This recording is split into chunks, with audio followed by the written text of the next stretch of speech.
सरकार की जय हो। कुबेरेश्वर महादेव की जय हो।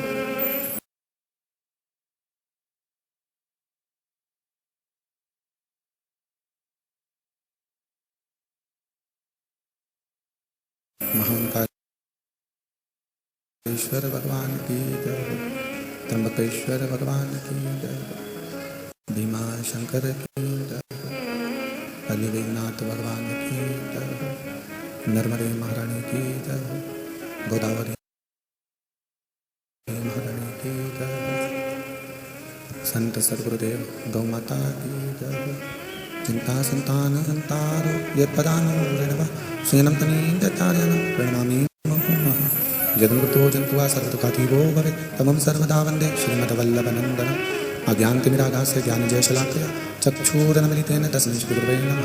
नमामि हृदये शेषगिरिराजगदीशाय लक्ष्मीसहस्रनाम्नि सर्वमानं कलानिधि। चतुर्विश्व श्रविजायते योऽसो पञ्चदा हृदये नमः।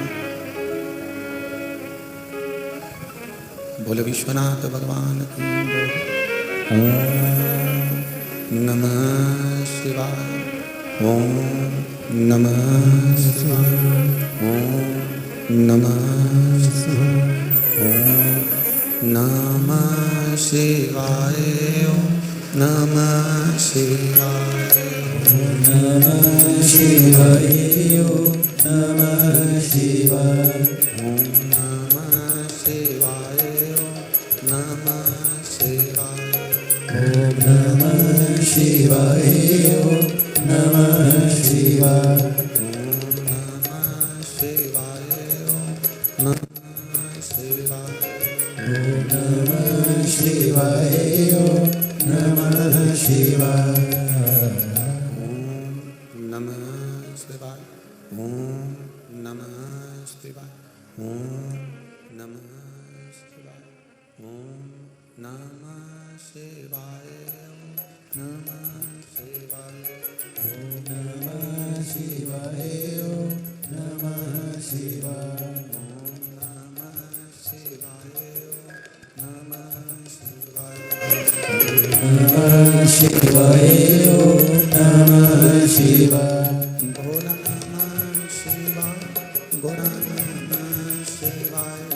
भोला नमः शिवाय। गोरा नमः शिवाय।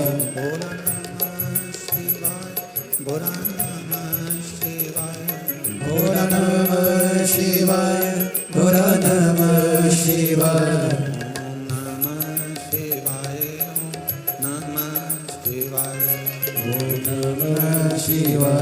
ओम नमः शिवाय। ओम नमः शिवाय। ओम नमः शिवाय। ओम नमः शिवाय। ओम नमः शिवाय। ओम नमः शिवाय। नमः शिवाय। ओम नमः शिवाय। ओम नमः शिवाय। विश्वनाथ भगवान की जय। महाकालेश्वर भगवान की जय। त्र्यंबकेश्वर भगवान की जय। कुबेरेश्वर महादेव की जय। हर हर महादेव। हर हर महादेव। हर हर महादेव। हर। काशी विश्वनाथ ओगरदानी त्रिकालदर्शी कैलाशी अविनाशी भगवान शिव, जिनकी पुनीत पावन शिव महापुराण की कथा संपूर्ण विश्व के कल्याण हेतु बाबा देवादिदेव महादेव की कृपा से श्रवण करने का सौभाग्य प्राप्त हुआ है। पूर्ण ब्रह्म परमात्मा भगवान शिव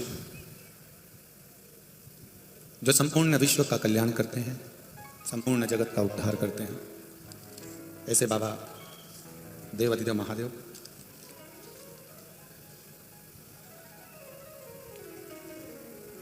कथा का मुख्य यजमान पद श्री शिव महापुराण कथा समिति मालेगांव, जो इस पावन कथा को आयोजित कर आप और हम सबको ये मौका मिला है शिव महापुराण की कथा श्रवण करने का। मुख्य यजमान के पद पर श्री दादाजी दगड़ू जी भूसे, मंत्री जिला महाराष्ट्र सरकार, जो नित्य आनंद से इस पावन कथा का रसास्वादन कराकर संपूर्ण विश्व का कल्याण कर रहे हैं। आज बहुत ज़्यादा संख्या में आप लोग आए हुए हैं, लाखों लाखों समुदाय आनंद में आप सब यहाँ विराजित हैं। बाबा देवादिदेव महादेव से यही प्रार्थना है कि आप जिस भाव से, जिस हृदय से भगवान शिव की पावन कथा को श्रवण करने पधारे हैं, बाबा देवादिदेव महादेव आप सभी की मन की कामना को पूर्ण करें और आप नित्य सत्संग करते रहें। एक मनुष्य की जो देह है, मानव का जो शरीर है,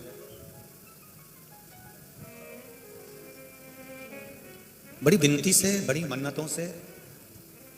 मन्नतों से प्राप्त होता है। माता के गर्भ में भी उल्टे लटके रहे, भगवान से प्रार्थना करते रहे कि हमको इस मनुष्य की देह को आप इस गर्भ की कैद से बाहर निकाल दो। तब कहीं उस परमात्मा की कृपा हुई, दया हुई, उसकी उदारता हुई, उसकी करुणा हुई और मां के गर्भ से इस मनुष्य की देह का फिर जन्म हुआ। कितनी विनती कर कर, कितना निवेदन कर कर, कितना कितना प्रार्थना कर कर ये मानव की देह मिली। और यदि हम इस मानव की देह को यूं ही व्यर्थ में गंवा दें, इसको छोड़ दें, तो फिर दूसरी बार ये मानव की देह प्राप्त होना बड़ा कठिन है। एक मौका आपको मिलता है कि जाओ जरा ये काम कर कर आओ। वो मौका मिला आपको कि आपको ये काम करना है, आपको ये काम करके आना है। और यदि आपने वो काम नहीं किया, आपने उस ये स्पीकर चल रहा है सारे, आपने ये मौके का उपयोग नहीं करा, आप अगर नहीं पहुंचे उस कार्य के लिए, ठीक नहीं बैठ पाए आप उस कार्य के लिए, तो फिर दूसरी बार आपको वो काम कोई नहीं बताएगा कि आप ये करो।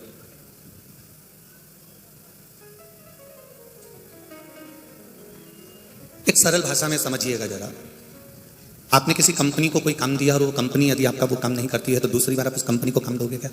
बोलो, जम के बोलो जरा, नहीं दोगे। ये टेंट वाले भैया को काम मिला, इसने टेंट अगर सही लगाया तो आप इसको काम और दोगे। ये माइक वाला भैया है, साउंड वाला, इसने साउंड सही लगाया तो इसको काम आगे और दोगे। और अगर नहीं सही करा तो अगली बार मिलेगा क्या? जम के तो बोलो, नहीं मिलेगा। कोई कार्य अगर किसी को दिया गया और वो कार्य अगर उसने श्रेष्ठता से नहीं करा तो अगली बार उसको वो कार्य नहीं प्राप्त होता। उसी तरह परमात्मा ने एक बार मनुष्य की शरीर दिया है, अगर हमने इसको सही जगह लगाया तो वो भी बार बार हमको जन्म देगा, नहीं तो वो भी नहीं देने वाला। फिर वो जन्म हमको नहीं मिलने वाला, फिर वो जन्म हमको वापस प्राप्त नहीं होने वाला। फिर ये मनुष्य की देह मिली काहे को? ये मानव का शरीर मिला काहे को?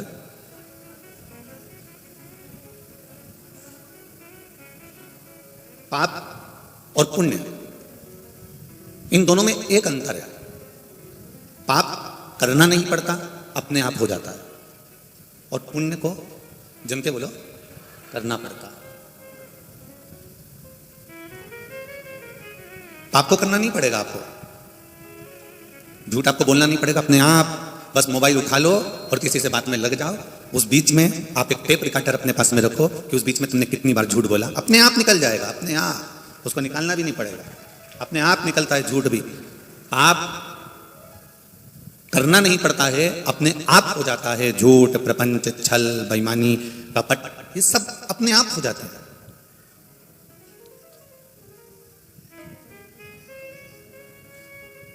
पाप के पास जाने के लिए आपको सोचना नहीं पड़ेगा, आप स्वयं पाप करने के लिए वहां तक पहुंच जाओगे। पर जब आप पुण्य करने की बारी आएगी तब आपको 50 बार सोचना पड़ेगा, क्या मैं इसको घर में बुला के भोजन करा दूं, क्या मैं इसको पानी पिला दूं। 50 बार विचार करना पड़ेगा, क्या मैं मंदिर जाऊं कि नहीं जाऊं, क्या मैं भजन करूं कि नहीं करूं, कीर्तन करूं कि नहीं करूं, मंत्र जाप करूं कि नहीं करूं। पुण्य करने के लिए 50 बार सोचना पड़ता है, पर पाप करने के लिए बिल्कुल नहीं सोचना पड़ता। पाप अपने आप व्यक्ति कर बैठता है, और पुण्य करने की जब बारी आती है तो 50 बार सोचता है कि करूं कि ना करूं।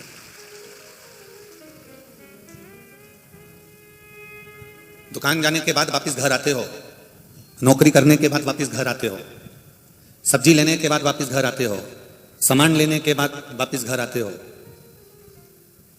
शिव महापुराण की कथा कह रही है, अगर हमने जिंदगी का एक नियम ऐसा बना लिया कि जैसे दुकान गए तो वापस घर आए, बाजार गए तो घर आए, नौकरी पर गए तो घर आए, उसी तरह एक नियम बना लो कि मैं पाप करूं चाहे पुण्य करूं, मैं भी एक घर है मेरे महादेव का, उसके दरवाजे पर जरूर जाऊंगा। हम पहले भी कथा में कहे, आज फिर आप लोगों से कहते हैं, जितने लोग आस्था चैनल पर सुन रहे हैं, फेसबुक यूट्यूब पर सुन रहे हैं, पुण्य श्री शिव महापुराण की कथा इस मालेगांव की पावन धरा से चल रही है। आप अपने स्थान पर बैठकर जब कथा सुन रहे हैं, एक बात का स्मरण रखना, बच्चा यदि नाली में गिर जाता है, गटर में गिर जाता है, कीचड़ में गिर जाता है, खड्डे में गिर जाता है, लोग उसको निकाल देंगे पर उसके कपड़े नहीं बदलेंगे। बदलेंगे क्या? नहीं बदलेंगे। लोग उसको गोदी में बिठाएंगे क्या? नहीं बिठाएंगे। लोग उसको गले से लगाएंगे क्या? नहीं लगाएंगे, क्योंकि वो गटर में गिर गया, वो कचरे में गिर गया, वो खड्डे में गिर गया। पर बच्चा खड्डे में गिरा, पूरा कीचड़ में लदा लूम है, पूरा गटर के पानी में, बेकार पानी में लदा, कपड़े बेकार हो गए हैं, और अगर वो माँ के पास पहुंच गया, पिता के पास पहुंच गया, तो माता पिता उसके कपड़े नहीं देखेंगे, सबसे पहले उसको गले से लगा लेंगे कि मेरा बेटा आया है, कि मेरा पुत्र आया है। माता पिता उसको अपने हृदय से लगा लेंगे कि मेरा ये पुत्र आया हुआ है। उसको कपड़े नहीं दिख रहा है, उसको अपना पुत्र दिख रहा है, उसको अपना बेटा दिख रहा है। उसी तरह जैसे गटर में पड़े हुए बच्चे को माता पिता गले से लगा लेते हैं, उसी तरह से पाप कर्म में अगर कोई लिप्त भी हो गया है, तो भी अगर वो शिव की शरण में गया है, तो शंकर उसको गले से लगा ही लेते हैं।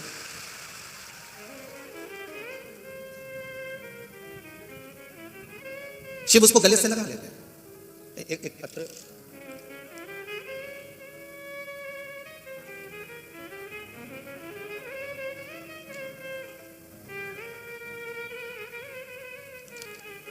इसको पत्र लिखने के लिए कोई कागज नहीं मिला, इसलिए पत्तल पे लिखा है। आप ही ने लिखा है? हाँ, दोनों हाथ हिला दो एक बार। श्री शिवाय नमस्तुभ्यम। पत्तल पे पत्र लिखा है, उसमें लिख भी दिया। मेरे पास में कागज नहीं था, मैं जब मालेगांव पहुंच गई तब मुझे पत्र लिखना था और मैं घर पे लिखना भूल गई थी, इसलिए यहां से पत्तल मांग के लिख दिया है। मैं रत्न किरण पाटिल जलगांव महाराष्ट्र से आई हूं गुरुदेव। मेरा मन का अनुभव और मेरे परिवार का अनुभव बताना चाहती हूँ। मेरे पति किरण पाटिल गलत आदतों में लग गए थे, बहुत ज़्यादा परेशान थे, व्यसन में, मदिरा आदि सभी कर्म में डूब गए थे। मैं गलत चीज़ों में वो पड़ गए, मैं बड़ी परेशान थी। इतनी तकलीफ जीवन की मैंने कभी जिंदगी में नहीं देखी कि इतनी गलत आदत में कैसे पड़ गए। पशुपति व्रत करना प्रारंभ करा, देवादिदेव महादेव से विनती करना प्रारंभ करी। शिव जी पे चढ़ा हुआ जल रोज एक लोटा चढ़ाती और लाकर उनको दे देती। बाबा की कृपा से आज बाबा ने उनको संभाल लिया और गलत आदत से बाहर निकल गए। ये मैं बाबा को प्रार्थना करती हूँ। साथ में आए क्या? अच्छा, साथ में आए। पाटिल जी बहुत बहुत साधुवाद। जो देवादिदेव महादेव की इस पावन कथा का असर आपको हुआ और आपके सुधरने से आपका परिवार सवर गया और आज इतनी खुशियां आपके परिवार में आपने दी है। केवल आपने व्यसन को छोड़कर, गलत आदतों को छोड़कर अपने परिवार को जो खुशी दी है, वो खुशी का ठिकाना तो मेरा महादेव भी नहीं जान सकता। इतनी खुशी आपने अपने परिवार को दी है। बहुत बहुत साधुवाद। जो आपने अपने दिल की बात कहने में, और पाटिल जी आपको भी अपनी गलती बाबा के सामने प्रस्तुत करने में कितना सुंदर भाव आपके सामने आया, उसके लिए साधुवाद। बहुत बहुत साधुवाद। देखिए, हर हर शिव कृपा इसी को कहते हैं। ये शिव महापुराण की कथा नहीं है, ये बच्चों का इस पिता के प्रति, शिव के प्रति प्रेम है, जो यहां पर आपके हृदय से आपने जो बाबा से कहा है, बाबा ने जो आपके लिए करा है। तेरी कृपा बिना न हिले एक वेणु लेते हैं श्वास, तेरी कृपा से तनु तनु बखान क्या करूं मैं राखों के ढेर का, जपती भभूत में खजाना कुबेर का। दिल से आप देवादिदेव महादेव से जो कह रहे हैं, भाव से आप जो बाबा से कह रहे हैं, मन से जो आप बाबा से विनती कर रहे हैं, वो शिव स्वीकार करता है। आप शंकर भगवान के मंदिर में एक लोटा जल चढ़ाने जा रहे हो, ये केवल जल चढ़ाने नहीं जा रहे हो। घर का पानी कलश में भरकर, लोटे में भरकर शिवजी को जब चढ़ाते हो, तो ये समझना अपने घर की बात आप किसी दूसरे को नहीं बताना चाहते, आप अपने घर की बात अपने पिता महादेव को बताना चाहते हो। जल चढ़ाना मतलब अपने दिल की बात, अपने घर की बात देवादिदेव महादेव से जाकर कह देना, भगवान शिव से जाकर कह देना। और जब अपने हृदय की बात अपने पिता से, अपने हृदय की बात अपनी माता से, अपने हृदय की बात जब अपने गुरु से, घर के बुजुर्ग से, घर के बड़ों से जब कहते हैं, तो कोई ना कोई निर्णय घर के बड़े बुजुर्ग, माता पिता, गुरु उस निर्णय को जरूर निकाल कर दे देते हैं कि तुम्हारे जीवन में यह होगा, निश्चित है।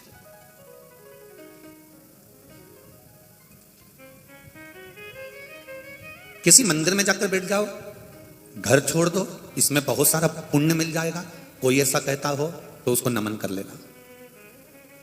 कोई तुमसे कहे कि गोदावरी के तट पर जाकर बैठ जाओ, कृष्णा के तट पर जाकर बैठ जाओ, गंगा के घाट पर जाकर बैठ जाओ, नर्मदा के घाट पर जाकर बैठ जाओ, घर परिवार छोड़ दो, काम धंधा छोड़ दो, पुण्य मिल जाएगा, तो उसके चरण धो लेना कि हमसे नहीं बनेगा, ये हमारे बस की बात नहीं है,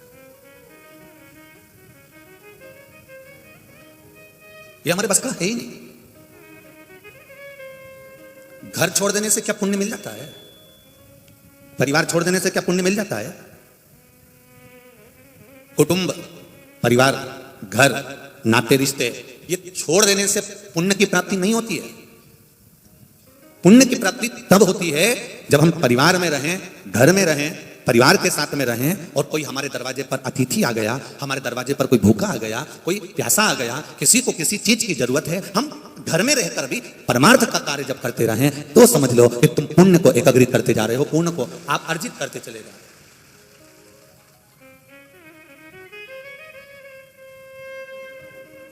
जीवन में जब दुख आए ना, जीवन में जब तकलीफें आए, कष्ट आए, रोग आए, बीमारी आए, कुछ हमारे जीवन में दुख की घड़ियां जब सामने आकर खड़ी हो जाए तो समझ लेना कि तुम्हारा पाप कट रहा है। क्या कट रहा है? जम के बोलो जरा, पाप कट रहा है।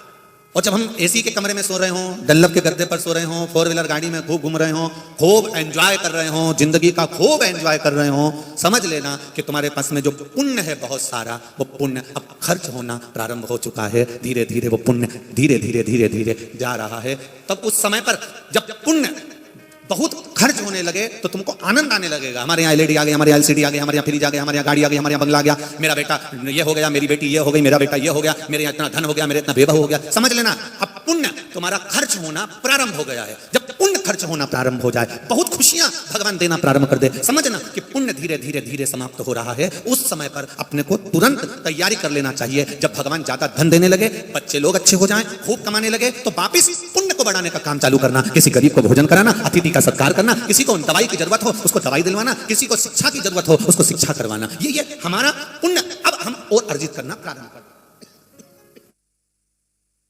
हमारे पुण्य को और अर्जित करना हम प्रारंभ कर दें, हम पुण्य को और आगे बढ़ाएं।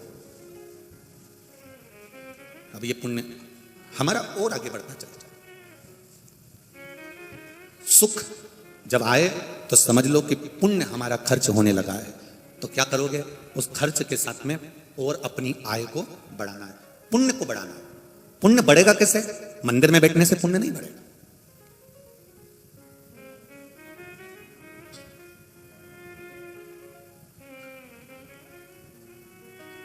मंदिर में बैठने से पुण्य नहीं बढ़ेगा।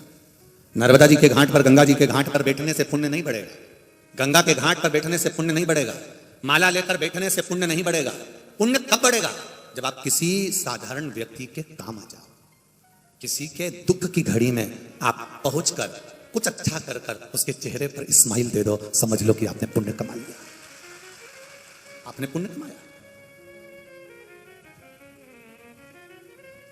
कितना पुण्य का कार्य कर रही है ये शिव महापुराण की कथा लोग करा रहे हैं। कराने के साथ में सियोर वाला महाराज आया, कथा कह दिया, आप आए, कथा सुन ली, समिति ने कथा करा ली, दादा भगुसे जी ने कथा करवा ली और समिति ने कथा करवा ली। ये एक अलग बात है, पर समिति का पुण्य कहाँ है? तो समिति का पुण्य किस जगह पर दिखता है? जब इतने बड़े आयोजन में लोग आते हैं, आप उनको थोड़ा सा पानी पिला देते हो, थोड़ा सा अन्न भाग खिला देते हो, थोड़ा सा आदर कर लेते हो, थोड़ा सा आतिथ्य कर लेते हो। मालेगांव के घर घर में मेहमान आए हुए हैं, आप उनका सम्मान कर रहे हो, तो समझ लो ये पुण्य आप एकत्रित कर रहे हो। ये पुण्य की एकाग्रता, ये पुण्य की संचितता, आनंदता, अर्जितता।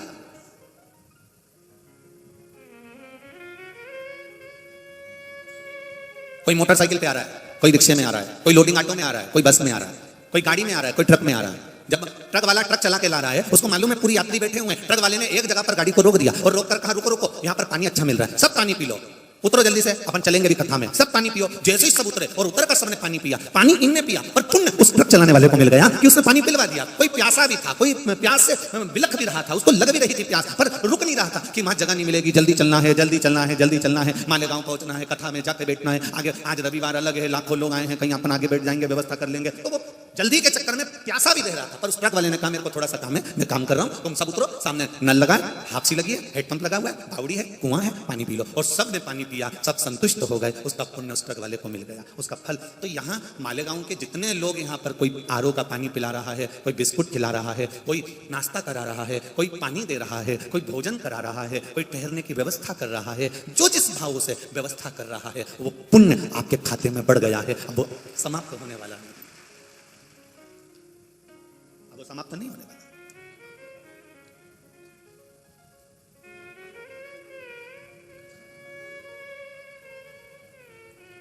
मंदिर बनवा देना, मंदिर बना देना और मंदिर में बैठ जाना, ये अलग बात है। पर उस मंदिर में पीने के पानी की कहीं व्यवस्था करवा देना, कहीं नल लगवा देना, कहीं लोगों के आने वाले यात्रियों के लिए कोई सुविधा की चीज लगवा देना, वो चीज जो यात्रियों की सुविधा के लिए लगवाई गई है, लोगों के लिए जल की व्यवस्था करी गई है, लोगों के लिए कोई दूसरी व्यवस्था यात्रियों के लिए मंदिर में करी गई है, किसी के द्वारा कोई चीज लगा दी गई है, समझ लो वो पुण्य का एक काम तुमने जिंदगी में कर लिया, वो अटल हो गया, अजर।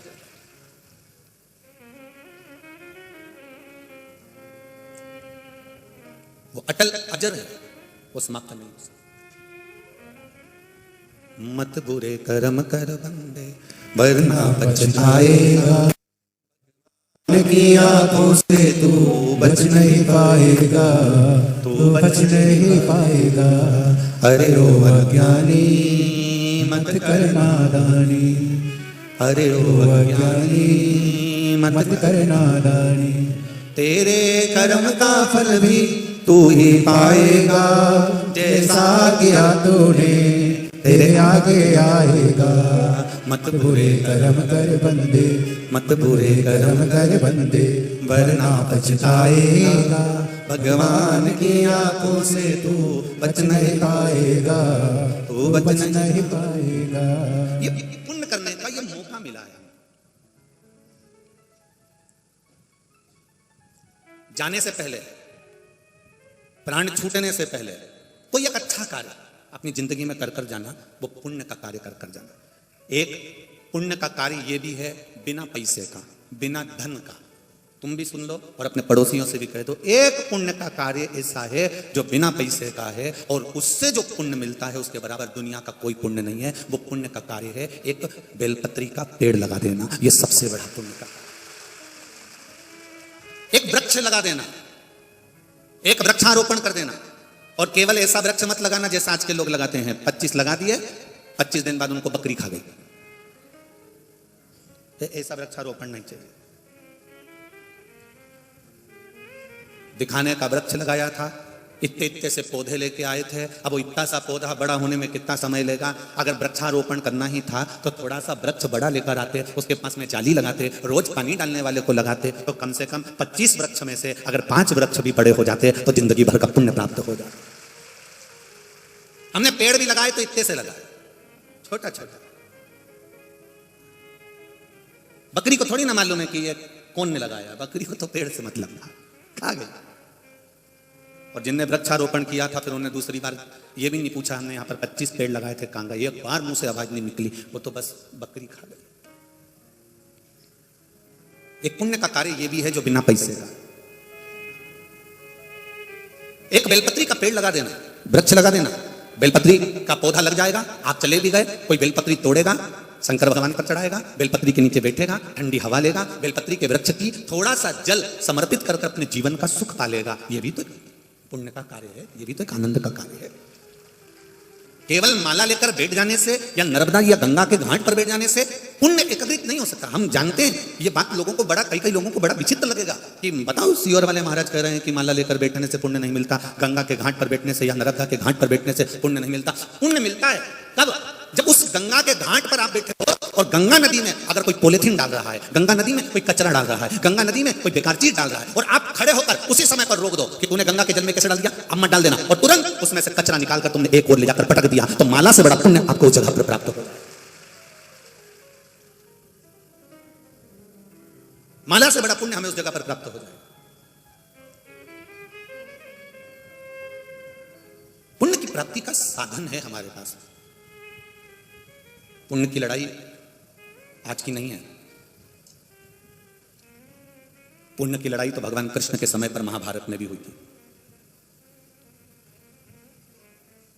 भगवान कृष्ण ने जो पुण्य कमाया था और भगवान कृष्ण ने जो पुण्य को लगाया था, उसकी भी एक कथा हमारे यहां महाभारत में वेद व्यास जी ने लिखी है।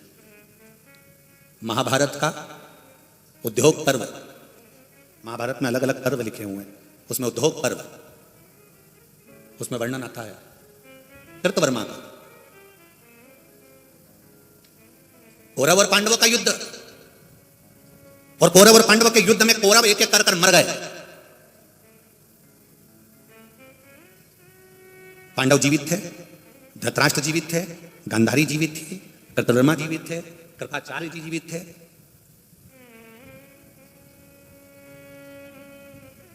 कौरवों की ओर से कृतवर्मा युद्ध लड़ रहा था, वो जीवित बचा था। कौरवों की ओर से युद्ध लड़ने वाला कृतवर्मा, इधर पांडव जीवित थे। दुर्योधन मर गया, उसके 99 भाई मर गए, और युद्ध समाप्त नहीं हुआ, युद्ध चलता रहा।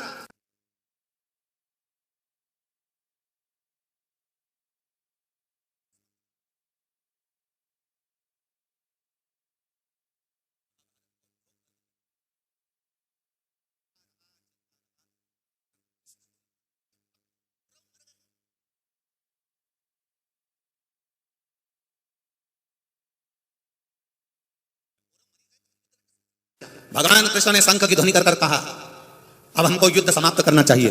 कौरव मर चुके हैं, पांडव जीवित हैं, पांडव को विजय दे देना चाहिए। इतनी देर में कृतवर्मा ने कहा, पांडव को विजय कैसे दे दें, अभी हम जिंदा बैठे, और जब तक कृपाचार्य बैठे हैं, कृतवर्मा बैठा है, धृतराष्ट्र बैठे हैं, गांधारी बैठी है, और भी थे 5-6 लोग, और ये हम सब जिंदा बैठे हैं, तो अभी हम पांडवों को विजय नहीं दे सकते, अभी तो लड़ना है पांडवों को। भगवान कृष्ण ने मन में सोचा, बताओ बेचारे, जो दुर्योधन था वो तो मरी गया, दुशासन था वो मरी गया, ये सब मर गए, अब जीत भी लेंगे तो इनको मिलना है राज्य। भगवान कृष्ण ने कहा, नहीं नहीं, कौरव और पांडवों का युद्ध अब समाप्त हो रहा है। नहीं, युद्ध ऐसे समाप्त नहीं हो सकता, विजय निश्चित करना पड़ेगी कि विजय किसकी हुई है। जब तक उसकी सेना शामिल है, कौरवों की सेना शामिल है, जब तक कौरवों की पक्ष के लोग जिंदा हैं, तब तक विजय हम पांडवों को नहीं दे सकते। आप लड़िए, युद्ध लड़िए। भगवान कृष्ण ने कौरवों के जीवित जितने लोग थे उनको बिठाया, पांडवों के जीवित लोगों को बिठाया, और निर्णय ये लिया भगवान कृष्ण ने, कल युद्ध होगा और वो आखिरी युद्ध होगा। 3 बाण पांडवों की ओर से चलाए जाएंगे और 3 बाण कौरवों की ओर से चलाए जाएंगे। ये 3 बाण जो पांडवों की ओर से चलेंगे, जो कौरवों की ओर से चलेंगे, इसके बाद जिसकी जीत हो गई, कोई मर गया तो मर गया, और अगर नहीं मरा तो यह माना जाएगा कि युद्ध यहां समाप्त किया जाता है। उसके बाद धृतराष्ट्र और गांधारी जिसको चाहें सिंहासन पर बिठा सकते हैं। अब 3 बाण पांडवों को चलाना है और 3 बाण कौरवों को चलाना है। अब कौरव तो कोई बचे नहीं थे, केवल कृतवर्मा, कृपाचार्य आदि जो बचे थे बस वही थे।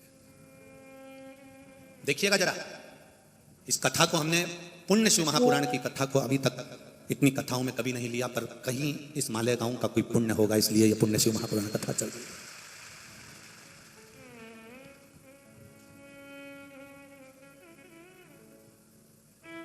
इस मालेगांव की धरा पर कोई पुण्यवान जीव ऐसा होगा जिसके कारण यह पुण्य शिव महापुराण की कथा उसके खाते में जा रही है। विचार करिएगा जरा।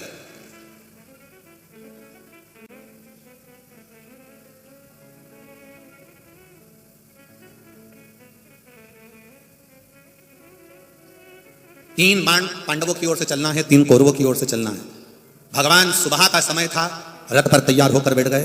अर्जुन ने रथ साध लिया, सामने कौरवों की सेना थी, कृपाचार्य थे, कृतवर्मा थे, सब थे। इधर पांडवों की सेना में पांडव थे और इनके साथ के भी थे। भगवान ने कहा, आखिरी युद्ध है, जीतना तो है, चाहे कुछ भी हो जाए, कुछ भी हो जाए। अब जरा ध्यान लगाना इस महाभारत के इस उद्योग पर्व पर। अगर आपके यहाँ महाभारत की पुराण, महाभारत की पोथी हो तो पढ़ना उस उद्योग पर्व को। उठाया, अर्जुन से कहा, भयंकर बाण निकाल ले, भयंकर। और अर्जुन ने पहला बाण अग्नि बाण उठाया, और अग्नि बाण उठाया तो भगवान कृष्ण ने कहा, रुक अर्जुन, पहले बाण मुझे दे। भगवान ने उसको बाण को हृदय से लगाकर भगवान कृष्ण ने कहा, मैंने जो गोवर्धन पर्वत उठाया था, ब्रज की रक्षा करी थी, ब्रज की रक्षा करने में, ब्रजवासियों की रक्षा करने में और गोवर्धन पर्वत को उठाने में जो मुझे पुण्य मिला था, वो सारा की सारा पुण्य इस बाण में चले जाए और कौरवों को नाश कर दे। भगवान कृष्ण ने अपना पूरा पुण्य, किस चीज का पुण्य दिया? गोवर्धन पर्वत उठाने में, ब्रजवासियों की रक्षा करने में जो मुझे पुण्य मिला था, वो पुण्य इसमें चले जाए। अब तो वो बाण, अग्नि बाण और भयंकर हो गया, और भयंकर। भगवान मुस्कुराकर बोल रहे हैं, अर्जुन छोड़। अर्जुन बाण छोड़ता है, सामने से बाण आता है। कृतवर्मा ने अपना बाण लिया और बाण को सिर पे लगाकर भगवान से कहा, मैंने अगर एक पत्नी व्रत का पालन किया हो, कृतवर्मा कहता है, मैंने जिंदगी में किसी स्त्री को गलत दृष्टि से नहीं देखा हो, तो उसका जो पुण्य हो वो इस बाण में आ जाए। और छोड़ दिया। भगवान कृष्ण का बाण पीछे और कृतवर्मा का बाण आगे था। केवल किसी नारी को कृतवर्मा ने कभी गलत दृष्टि से देखा ही नहीं था। अब बताओ, ब्रजवासियों के प्राण बचाने से जो पुण्य मिला था, उससे बड़ा पुण्य था किसी नारी को गलत दृष्टि से नहीं देखने में। यह पुण्य मेरे भारत भूमि का पुण्य था। यह पुण्य मेरे भारत भूमि का प्रथम पुण्य था। मेरे भारत का इतिहास कहता है, मेरे भारत की भूमि का एक आनंद कहता है, मेरे भारत भूमि का यह आनंदमय पुराण शास्त्र कहते हैं कि अपनी दृष्टि से कभी किसी नारी को गलत दृष्टि से मत देखो। एक नारी को कभी गलत दृष्टि से मत देखना। लंकाधिपति रावण ने नारी को गलत दृष्टि से देखा था, पूरा कुल डुबोकर बैठ गया था। कौरवों ने द्रौपदी को गलत दृष्टि से देख लिया था, पूरा कुल डुबोकर बैठ गए थे। एक भीष्म पितामह भी भगवान की गोद में बैठना चाहते थे।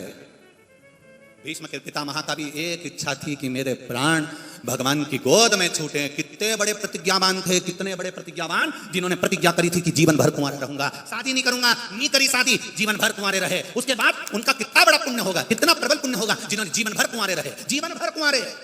तो उनको अंतिम इच्छा उनकी थी कि भगवान की गोद में मरूं, पर मरे कहां? बाणों की सैया पर मरे। भगवान कृष्ण ने पूछा, भीष्म पितामह क्या हुआ? पितामह कहते मैं बाणों की सैया पर मर रहा हूं। मैंने सुना है त्रेता में भगवान राम आए थे और उन्होंने वो पक्षी को, जटायु को अपनी गोद में रखा था। अंतिम संस्कार मेरे राम ने किया था। एक पक्षी को भगवान गोद में रख लेता है, एक पक्षी को भगवान अंतिम संस्कार कर देता है, और मेरे सामने भी वही राम खड़ा है कृष्ण के रूप में। तो कृष्ण मुझे गोदी में क्यों नहीं लेता? कृष्ण मेरा अंतिम संस्कार क्यों नहीं करता? तब भगवान कृष्ण ने कहा, सुनो भीष्म पितामह, यह कर्म का खेल है। उस पक्षी ने एक अबला स्त्री को रोते हुए देख लिया था, तो रावण से भिड़ गया था, और एक अबला स्त्री का वस्त्र खींचते हुए तुमने देखा, एक शब्द मुंह से नहीं निकला, इसलिए तुम बाणों की सैया पर मर रहे हो और वह राम की गोद में मर रहा है। केवल एक स्त्री के लिए, एक नारी के लिए।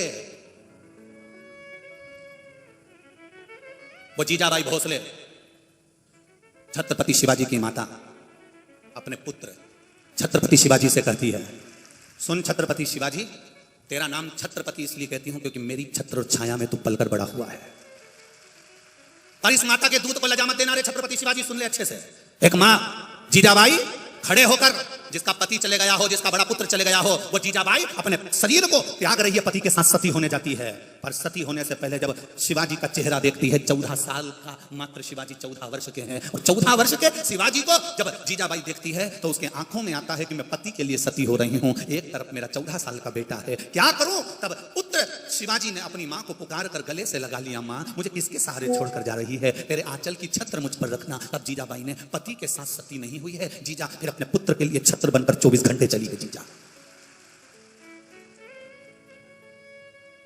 वो जीजा अपने पुत्र शिवाजी के साथ छत्र बनकर चली। एक बेटा तुम्हारा जरा सा गलत काम में जा रहा है, एक बेटा कॉलेज के लड़कों के साथ बिगड़ रहा है, एक बेटी तुम कह रहे हो कि ये करना है और वो गलत जगह पर जा रही है, एक बेटी किसी दूसरे धर्म में विवाह करना चाह रही है। ये कैसे हो गया भाई? कारण केवल एक था, शिवाजी भी तुम्हारे जैसा ही था, शिवाजी भी तुम्हारे जैसे ही थे, पर उनकी मां जीजाबाई थी। आज माओं में कुछ ना कुछ थोड़ा सा भाव प्रकट नहीं हो पा रहा, इसलिए शिवाजी जैसी औलाद नहीं हो पा रही है, इसलिए छत्रपति शिवाजी जैसी औलाद नहीं हो पा रही है। जिस दिन तुम जीजाबाई बन गए, सुन लो रे मराठवाड़ा के लोगों, महाराष्ट्र ये वीरों की भूमि है, यहां से इतने वीर निकले हैं और इतने संत निकले हैं कि दुनिया में इतने संत नहीं और ना इतने वीर नहीं।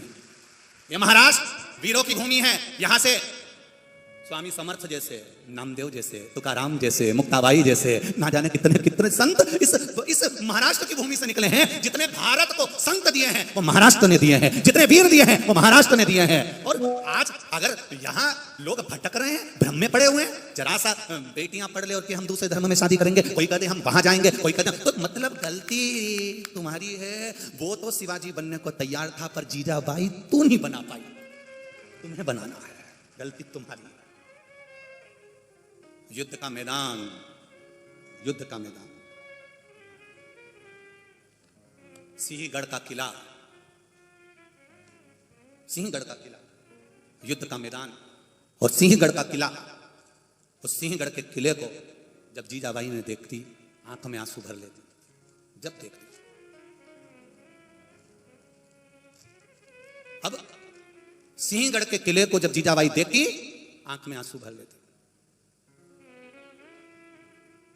शिवाजी आए बैठे थे, जीजाबाई ने कह दिया ये किला मुझे लज्जित करता है।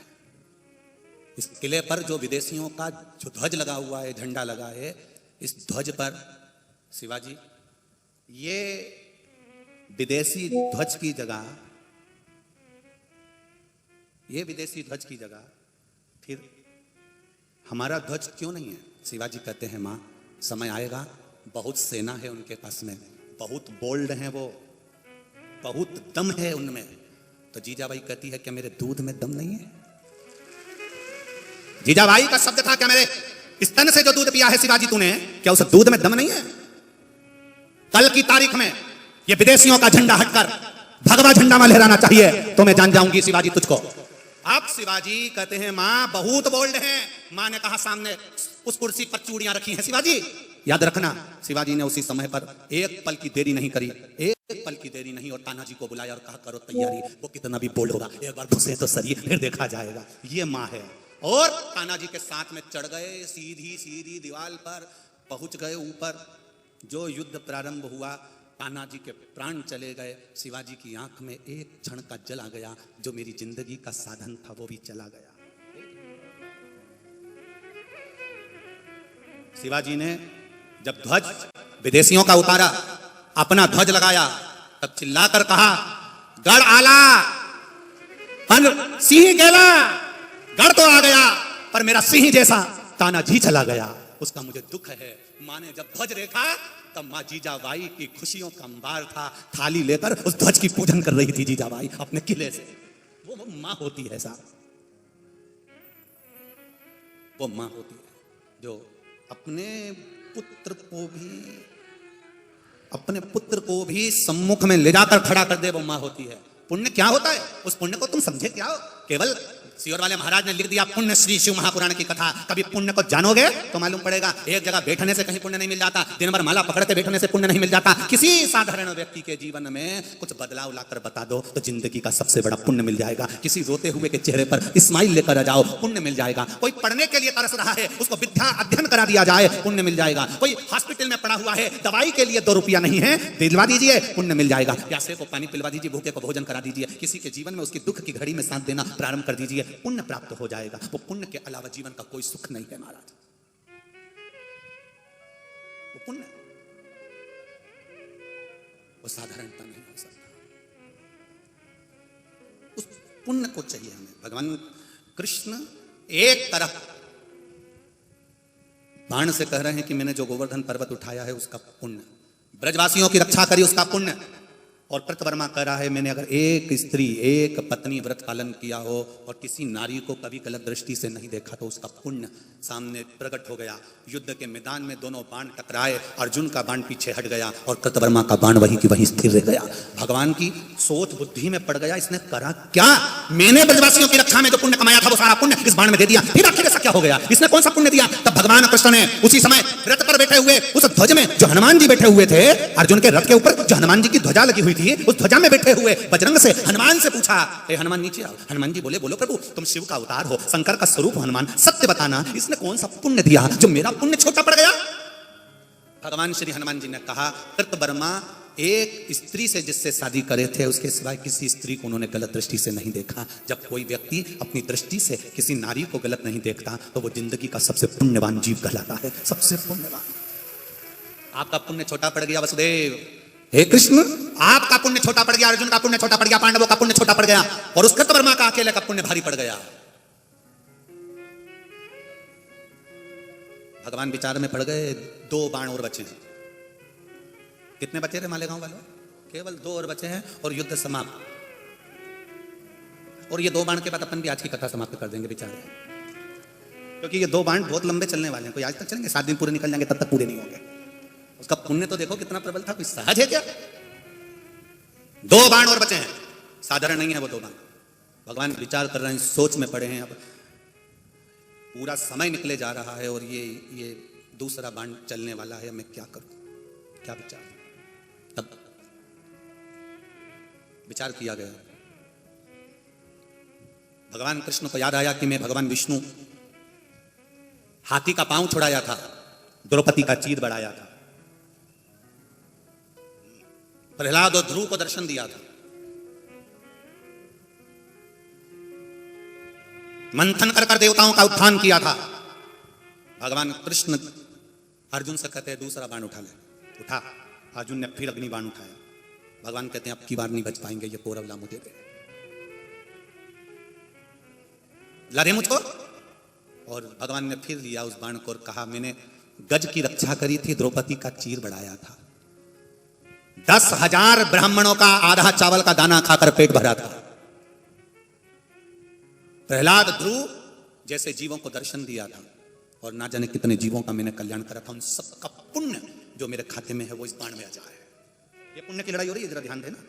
कितनी विचित्र लड़ाई है ये पुण्य की। जो महाभारत के युद्ध में जब कौरव मर चुके थे, दुर्योधन जरासंध सब मर चुके थे, उसके बाद का जो युद्ध था, शायद तुमने उसको टीवी पर देखा और दिखाने वालों ने नहीं दिखाया, पर उस युद्ध को समझना है हमको। जो महाभारत में वेद व्यास जी ने उद्योग पर्व में लिखकर रखा कि आखिर ऐसा क्या था उस युद्ध में कि कौरव और पांडवों के उस युद्ध के, कौरवों के मरने के बाद तो युद्ध समाप्त हो गया था, हमने तो यही सुना, पर उसके बाद भी युद्ध चला और वो युद्ध केवल पुण्य का युद्ध था। फिर भगवान कृष्ण के पुण्य और कृतवर्मा के पुण्य का युद्ध था, जो कि साधारण युद्ध नहीं था। ये बाणों का युद्ध तो समाप्त हो सकता है, पर पुण्य का युद्ध कभी समाप्त नहीं होता। यहां का पुण्य वहां काम आता है और वहां भी युद्ध लड़ा जाता है।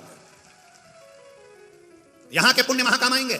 आपने 1 गिलास पानी पिलाया है, 1 अन्न का दाना खिलाया है, किसी का आतिथ्य करा है, किसी का सत्कार करा है, किसी को सम्मान दिया है, ये पुण्य तुम्हारा कहां काम आएगा जब मालूम पड़ेगा। वहां जाकर तुम्हें रोना नहीं पड़ेगा, आंख में आंसू नहीं आएंगे। पूछेंगे लोग, चित्रगुप्त महाराज कहेंगे कमला आई है, क्या करना है इसका? भगवान बोलेंगे इसके पुण्य और पाप गिनो जरा कितने हैं। अरे दिन भर झूठ बोलती थी, दिन भर होटले पे बैठी रहती, दिन भर बड़बड़ करे, गालियां दे, अपशब्द कहे। तो भगवान बोले कुछ पुण्य करा इसने? हाँ, एक पुण्य करा था। क्या? जब मालेगांव में शिव महापुराण की कथा हुई तो वहां जो भोजन भंडारा चल रहा था, वहां बैठ के पूड़ी बेल रही थी। भगवान ने कहा बैकुंठ भेज दो, बैकुंठ भेज दो। वहां बैठ के पूड़ी बेल रही थी। तो पूड़ी बेलने से इतना पुण्य मिल गया क्या? इतना पुण्य मिल गया? पूड़ी बेलने से पुण्य इसलिए मिल गया, हलवाई ने लोई काट के दी थी आटे की, इसने यूं मली, यूं, और लोई को यूं मलकर यूं दबाया, तो इसके हाथ में जो पाप की रेखा थी वो लोई को गोल घुमाने से पुण्य में बदल गई और उसने बेल के तल के दे दी, सब पाप चले गए। अब मेरा निवेदन है, तुम सब मत पूड़ी बेलने चली जा। तुम्हारा क्या भरोसा नहीं, तुमके सियोर वाला महाराज बोला और तुम सब पूड़ी बेलने चली जा, इंतजार करते। अब मालूम पड़े वहां पर जितनी समिति लगी हो वो हमको ढूंढ रही हो। सियोर वाले महाराज बड़ा पागल करके रखा है, बता यहाँ इतने सारों को पूड़ी बेलने भेज दिया, खाएगा कौन? ये सब बेल के चली जाएगी। बढ़िया था, ये पुण्य है हमारा। कर सेवा तू लगन लगाकर, मन में सच्चा भाव जगाकर, ये की आंखें खोलो रे अब भोले के भोलो रे। चित्त लगाकर, मन लगाकर, आनंद रखकर।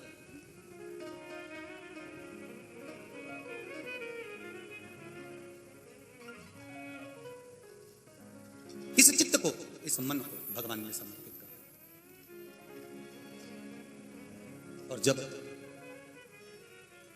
ये चित्त, ये मन परमात्मा में लग गया, फिर ये भटकता नहीं। सेवा करते समय जब आप पूड़ी बेल रहे हो, लोई बना रहे हो, तब जो माताएं बैठी है वो मंत्र उच्चारण कर रही है, श्री शिवाय नमस्तुभ्यं, उच्चारण कर रही है, उसका फल मिलता, उसका लाभ मिलता। शिव के सिवा कहीं दिल ना लगाना, शिव के सिवा कहीं दिल ना लगाना, नहीं तो पड़ेगा तुझे आंसू बहाना। शिव के सिवा कहीं दिल ना लगाना, शिव के सिवा कहीं दिल ना लगाना, नहीं तो पड़ेगा तुझे आंसू बहाना, नहीं तो पड़ेगा तुझे आंसू बहाना। भोले के सिवा कहीं दिल ना लगाना, शिव के सिवा कहीं दिल ना लगाना, नहीं तो पड़ेगा तुझे आंसू बहाना, नहीं तो पड़ेगा तुझे आंसू बहाना। भोले के सिवा कहीं दिल ना लगाना, भोले के सिवा कहीं दिल ना लगाना। आओ से दोनों हाथों से। हरि बोल, जय हो, हरि बोल, राधे।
जो शिव का गुण गाने किया है, जो शिव का गुण गाने किया है, सच्चा जीवन वो ही जिया है, सच्चा जीवन वो ही जिया है। सुमिरन के बल से तुझे, सुमिरन के बल से तुझे मुक्ति है पाना, भोले के सिवा कहीं दिल ना लगाना, शिव के सिवा कहीं दिल ना लगाना, नहीं तो पड़ेगा तुझे आंसू बहाना, नहीं तो पड़ेगा तुझे आंसू बहाना। भोले के सिवा कहीं दिल ना लगाना, भोले के सिवा कहीं दिल ना लगाना।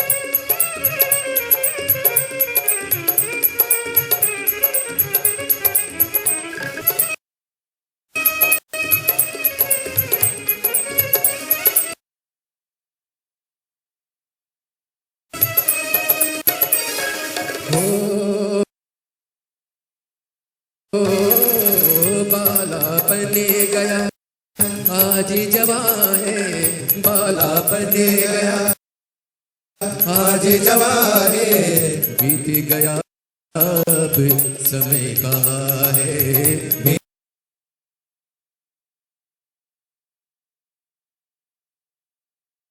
अब समय कहाँ है। सोच समझ के, सोच समझ के वक्त गवाना, भोले के सिवा कहीं दिल ना लगाना, भोले के सिवा कहीं दिल ना लगाना। ना पड़ेगा तुझे आंसू बहाना, नहीं तो पड़ेगा तुझे आंसू बहाना, भोले के सिवा कहीं दिल ना लगाना, भोले के सिवा कहीं दिल ना लगाना। हरि बोल, भोले।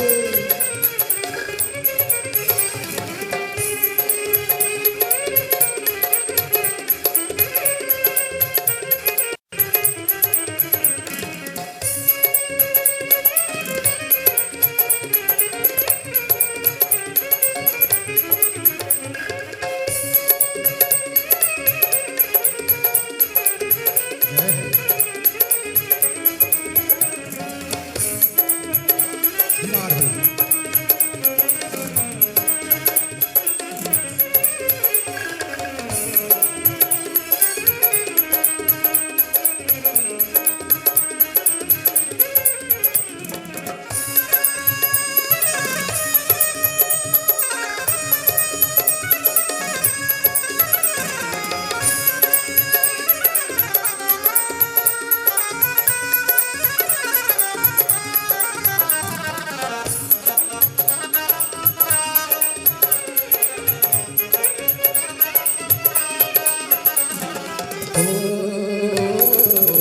आया जहाँ से वही फिर है जाना, आया जहाँ से वही फिर है जाना, वहाँ साथ जाए ना पैसा खजाना, वहाँ साथ जाए ना पैसा खजाना।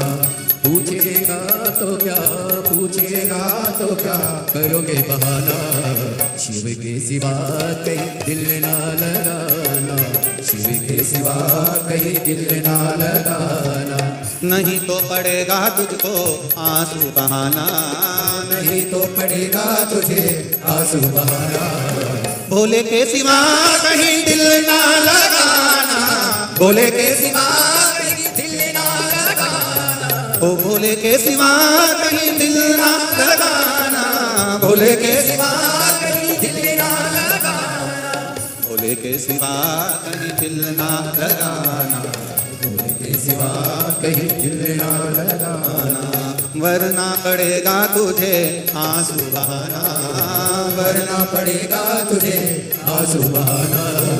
शिव के सिवा कहीं दिल ना लगाना, शिव के सिवा कहीं दिल ना लगाना, शिव के सिवा कहीं दिल ना लगाना, शिव के सिवा कहीं दिल ना लगाना। हार हार।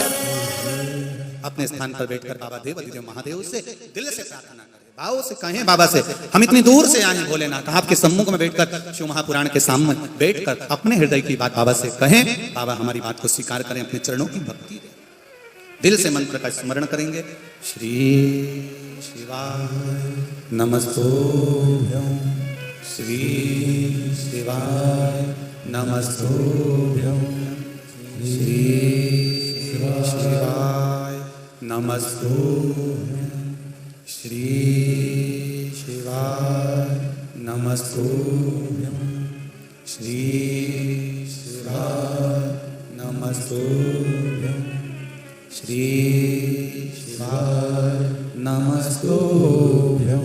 भोला सब दुख काटो मारा, ओ भोला सब दुख काटो मारा, शिव शंकर जपूं तेरी माला, भोले बाबा जपूं तेरी माला, भोला सब दुख काटो मारा, ओ भोला सब दुख काटो मारा। वेश है मंगल मंगलकारी, वेश है मंगल मंगलकारी, शमशान वासी हमारा, शमशान वासी हमारा, भोला सब दुख काटो मारा, ओ भोला सब दुख काटो मारा। भगवान कृष्ण ने दूसरे बाण पर अपना पुण्य फिर दे दिया।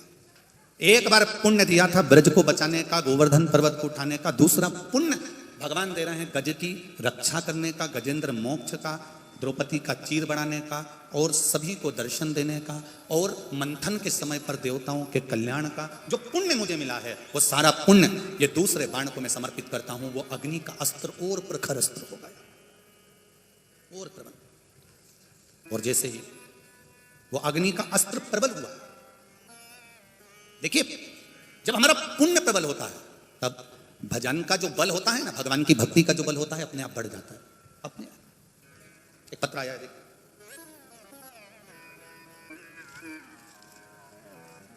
आज एक तो पत्र बहुत सारे सब थोक में भेज दिए।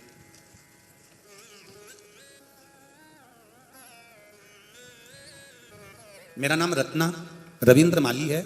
मैं जलगांव जिले से अमलेर तालुका दहीवत गांव से हूं। कहीं बैठी हो तो हाथ हिलाइएगा। कहीं बैठे हो तो हाथ हिलाइएगा, जहां भी बैठे हो। मेरा नाम रत्ना रविंद्र माली है, रत्ना रविंद्र माली। मैं जलगांव जिले से अमलनेर तालुका दहीवत गांव से हूं। कहीं बैठे हो तो हाथ जरूर हिलाएं, जहां भी बैठे हो। मेरे पति को जब डॉक्टरों ने पेट का कैंसर बताया तब घर के सारे लोग परेशानी में थे। बात है 18 अप्रैल 2018 की, जब डॉक्टरों ने उनको 12 कीमोथेरेपी और 30 रेडिएशन बताया, तभी मेरी सास ने और मेरी माँ ने भोलेनाथ जी की सेवा करने का कहा। मैं उसी दिन भगवान शिव की भक्ति में लीन हो गई और प्रतिदिन 1 लोटा जल भगवान शंकर को समर्पित करने जाने लगी और वहां से 1 बेलपत्र लेकर आने लगी। डॉक्टर अपना काम करते, मैं अपना काम करता। बाबा से रोज कहती, बाबा मैंने शिव महापुराण की कथा में सुना है, तू सबकी सुनता है, क्या तू मेरे सौभाग्य को नहीं रखेगा, मेरे सुहाग को नहीं रखेगा। मैंने पशुपतिनाथ का व्रत भी प्रारंभ कर दिया और बाबा से हर पल प्रार्थना करने लगी, उनको जल्दी ठीक करना बाबा। बेलपत्र ले जाती, उनको देती खाने के लिए। बाबा शिव की कृपा ऐसी हुई गुरुजी, कोई ऑपरेशन की जरूरत नहीं पड़ी और बाबा ने उनका कैंसर ठीक कर दिया। हम पंडाल में आए हैं बाबा को प्रणाम करने के लिए, जहां भी बैठे हैं। आपको बहुत बहुत साधुवाद, इस व्यासपीठ के सम्मुख में आप आए। रत्ना रविंद्र माली हैं, हम लोग पंडाल में बैठे हैं गुरुदेव और बाबा को यहीं से प्रणाम कर रहे हैं। बहुत बहुत साधुवाद। श्री शिवाय नमस्ते। शिव कथा, भगवान शंकर का गुणगान, आपका पुण्य और उस पुण्य की प्रबलता।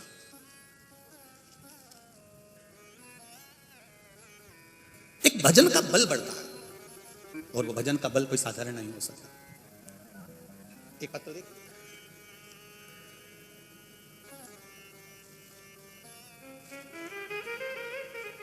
कितनी जांचों की रिपोर्ट भी आप लोगों ने लगाई हुई है।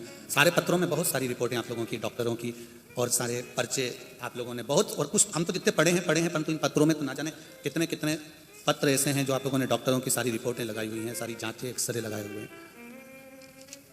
सो वंदना समाधान सोनार, जलगांव महाराष्ट्र से हैं। पति समाधान सोनार, फोन नंबर ये है। कहीं बैठी हो तो हाथ हिलाइएगा, जहां कहीं भी बैठी हो अपना हाथ अवश्य हिलाएं, जहां भी बैठी हो। गुरुदेव, मेरे पति की 27 जुलाई को अचानक तबीयत खराब हो गई। हमने उनको हॉस्पिटल में एडमिट कर दिया।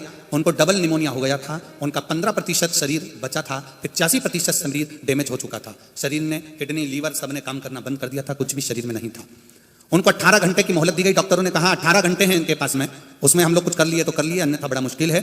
और तब बड़े परेशानी में आ गए। तब रात्रि को 9 बजे हमने बाबा देवादिदेव महादेव से, आपने जो उपाय बताया था, किसी ने हमें बताया और उसके अनुसार हमने रुद्राक्ष को गलाकर उसका पानी शिव जी को चढ़ाकर डॉक्टर से बोलकर उनके शरीर को लगाना प्रारंभ करा।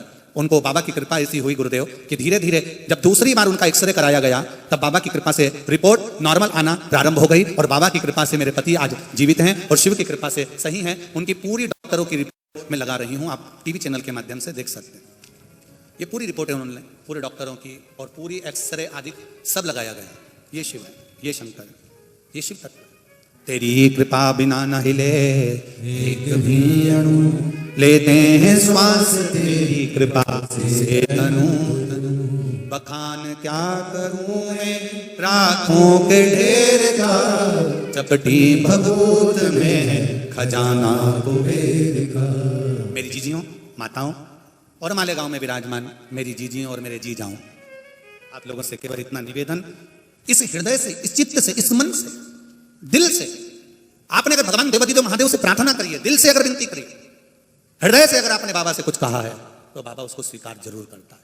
सारी समस्या का हल, 1 लोटा जल आप शिव को चढ़ाने के लिए जा रहे हो, उस 1 लोटा जल का पुण्य किसको कहते हैं, उसका आनंद किसको कहते हैं, ये शिव पुराण कह रहे हैं।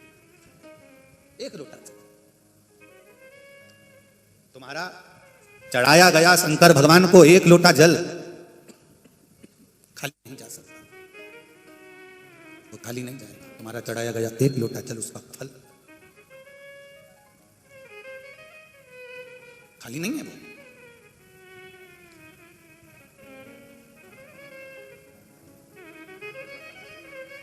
ये मनुष्य का शरीर निंदा सुनने के लिए या बेकार कार्य करने के लिए नहीं हुआ है। अपने जीवन में एक संकल्प बनाइए, अपने जीवन में एक संकल्प निश्चित करिए कि मैं ना तो कभी धर्म की और ना कभी देश की निंदा सुन नहीं सकती, कभी नहीं सुन। मेरे सनातन धर्म की ना तो मैं निंदा सुनूंगी और ना मैं मेरे देश की कभी निंदा सुनूंगी। दुनिया में केवल एक देश ऐसा है जिसको माता से संबोधित किया जाता है और वो है मेरी भारत माता। केवल एक देश ऐसा है जिसको माता कहा। कभी अमेरिका को काका कहा? हालैंड को फूफा जी बोले? कभी चीन को नाना जी बोले? नहीं, कोई ने बोला हो तो बता। मां तो एक ही है। कौन? भारत माता। सभ्यता भी देती है, संस्कृति भी देती है, ज्ञान भी देती है और मर्यादा भी देती है। जीने की कला भी सिखाती है, जीने का ढंग भी सिखाती है। यहां के भारत की भूमि के जो संत, साधु, ब्राह्मण, गुरुजन, ये सब कहीं ना कहीं हमें ज्ञान प्रदान करते हैं।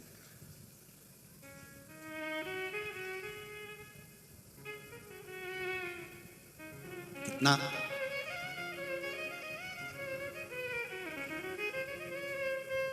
दुनिया के लोग भटकते हैं, तब कोई संत, कोई गुरुजन, कोई साधुजन उनको सही मार्ग दिखाने का प्रयास करते हैं। भले गुरु की करनी गुरु भरेगा और चेला की करनी चेला, और जाएगा हंस अकेला। सब अपने अपने कर्म का भोग हो गए, पर कुछ अच्छा करने का प्रयास हमारी जिंदगी में हम करें।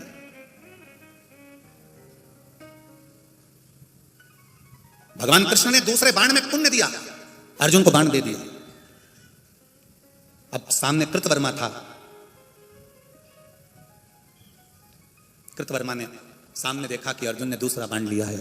कृतवर्मा ने भी दूसरा बाण उठाया और दूसरा बाण उठाकर कृतवर्मा ने अपने मस्तिष्क से लगाकर हृदय के पास लाकर कहा, मैंने अपने परिवार का पालन,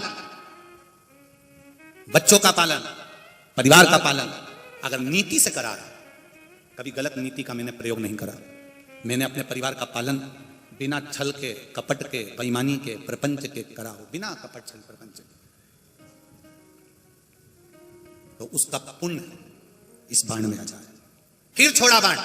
अर्जुन ने जो बाण छोड़ा था, नीति से कमाई हुई दौलत, सत्कर्म से कमाई हुई दौलत, ईमानदारी से कमाया हुआ धन, भगवान कृष्ण के पुण्य के आगे उस कृतवर्मा का पुण्य प्रबल हो गया और भगवान का बाण फिर पीछे।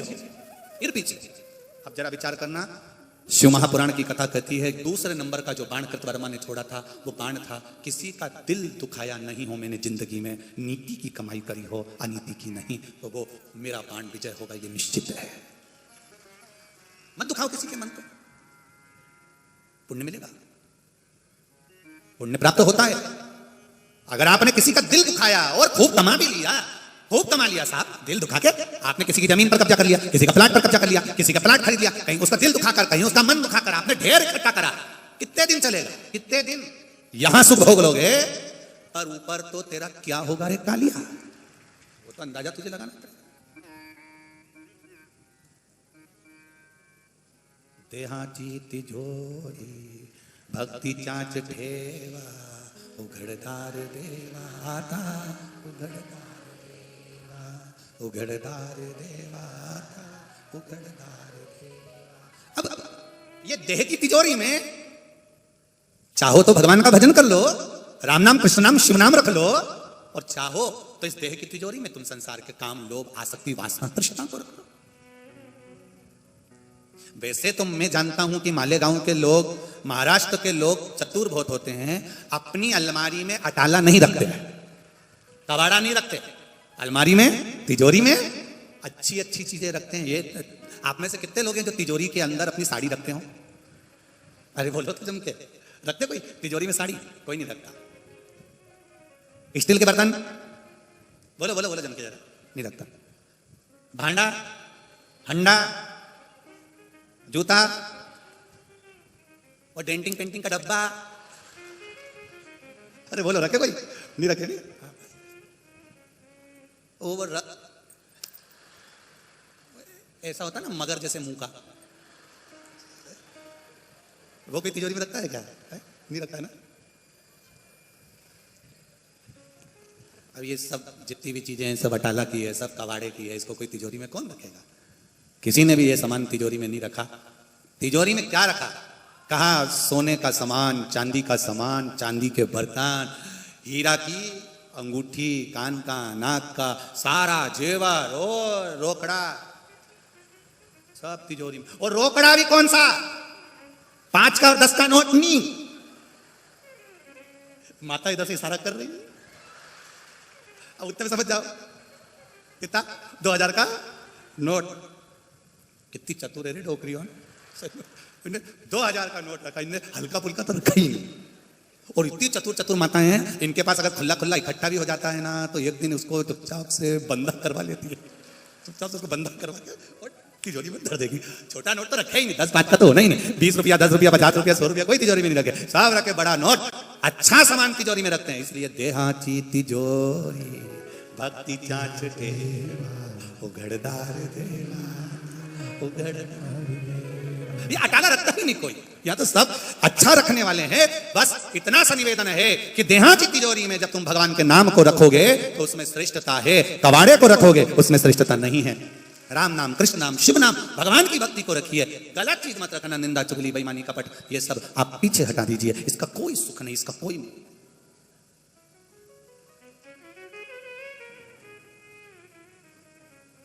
एक दूसरा बाण भी पीछे हट गया। नीति से कमाई गई पूंजी, सत्य से कमाई गई पूंजी, सत्कर्म से कमाई गई पूंजी, ईमानदारी से कमाई गई पूंजी हमारे जीवन को सुख प्रदान करती है।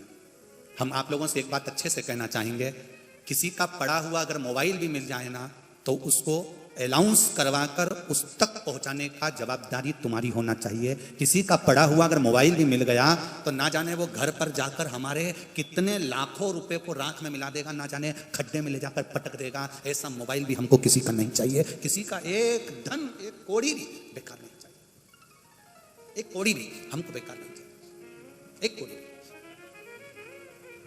जब हम एक कौड़ी भी रखें तो वो सत्कर्म की, नीति की, ईमानदारी की, सच्चाई की रखें।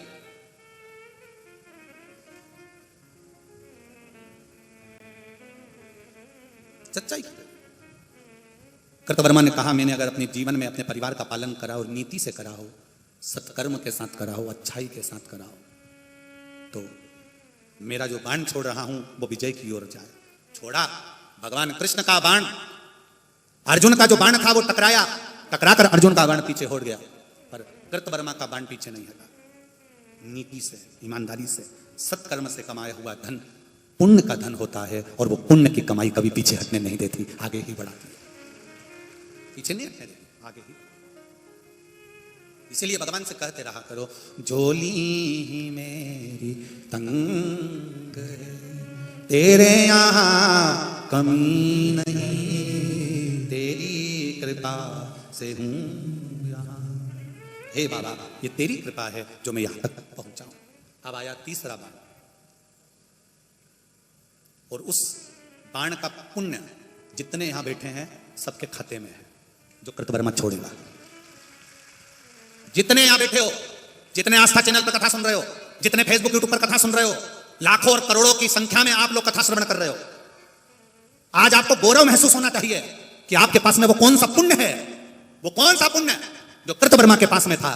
और भगवान कृष्ण ने अपने जीवन का सारा पुण्य लगा दिया, तो भी अर्जुन उस जगह पर विजय प्राप्त नहीं कर पाया। आखिर भगवान कृष्ण के पास का पुण्य और कृतवर्मा का पुण्य, वो पुण्य था क्या? कितना प्रबल पुण्य। अर्जुन, तीसरा बाण उठाया जाए। अर्जुन ने मुस्कुराकर कहा, द्वारिकाधीश, आखिरी बाण है, आखिरी चांस है। और आपने निर्णय दिलवाया था कि 3 बाण के बाद में निर्णय ले लिया जाएगा। अब निर्णय किसके पक्ष में जाता है ये कुछ नहीं मालूम, पर विजय होना चाहिए, जीत होना चाहिए। तब भगवान बोले, अर्जुन तू तेरा पुण्य लगा दे। अर्जुन कहता है, मैंने तो प्रत्येक बाण को चलाया तो पहले प्रार्थना करी कि मेरे जीवन में जो जो मैंने पुण्य करा सब आ जाए, और मैं बाण चला रहा था, क्योंकि 3 बाणों की बात थी, ना युधिष्ठिर चलाएगा, ना भीम चलाएगा, ना नकुल चलाएगा, ना सहदेव चलाएगा, कौरवों में से भी कोई बाण नहीं चलाएगा। केवल एक रथ पर अर्जुन है और दूसरे रथ पर कृतवर्मा है। बाण 3 चलना है, केवल 3। और इतने में अर्जुन जो बाण चला रहा था, उस बाण में युधिष्ठिर, नकुल, सहदेव, भीम, भगवान, अर्जुन, द्रौपदी, जितने जितने पांडवों से जुड़े हुए थे सबका पुण्य लगा हुआ था। और कृतवर्मा के पास में ना तो दुर्योधन था, ना जरासंध था, कौन, ना दुर्योधन, ना दुशासन, ना कोई था, केवल कृतवर्मा युद्ध में अकेले थे। और कृपाचार्य जी बैठे थे, धृतराष्ट्र गांधारी बैठे हुए थे। भगवान ने कहा रुक,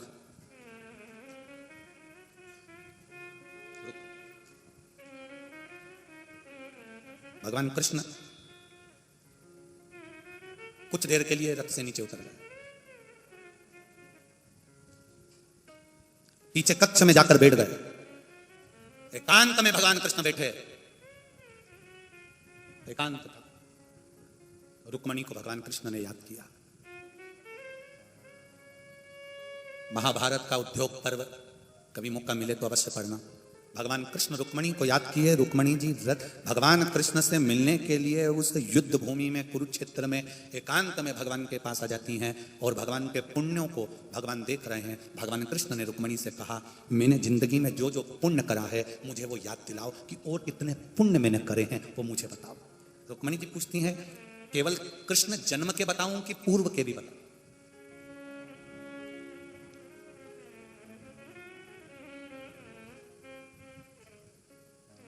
एक मां और एक पत्नी, पति को पत्नी दुश्मन नजर आती है, बेटे को मां दुश्मन नजर आती है। पर एक मां, एक पत्नी ऐसी होती है, मां अपने बेटे को किसी के सामने झुकना पसंद नहीं करती और पत्नी अपने पति को किसी के सामने झुकना पसंद नहीं करती। पति को पत्नी दुश्मन नजर आती है, वो अच्छा बोलेगी इसको बुरा लगेगा, उसने अच्छा बोला इसको बुरा लगा। होता है किसी किसी को अच्छा बोलने पर भी बुरा नजर आता है। हम भी कई बार कथा में कथा कर देते हैं पर लोगों को काली मिर्ची लग जाती है। अब हम करें तो करें क्या, उसमें क्या कर सकते हैं? अच्छा बोल रहे हो आप, समझ, पत्नी पति को समझा रही है, देखो ये गलत है, ऐसा मत करो, ये गलत है, ऐसा मत करिए, मैं आपसे निवेदन कर रही हूं, ये गलत है, मत करो। एक पत्र आया, देखिए।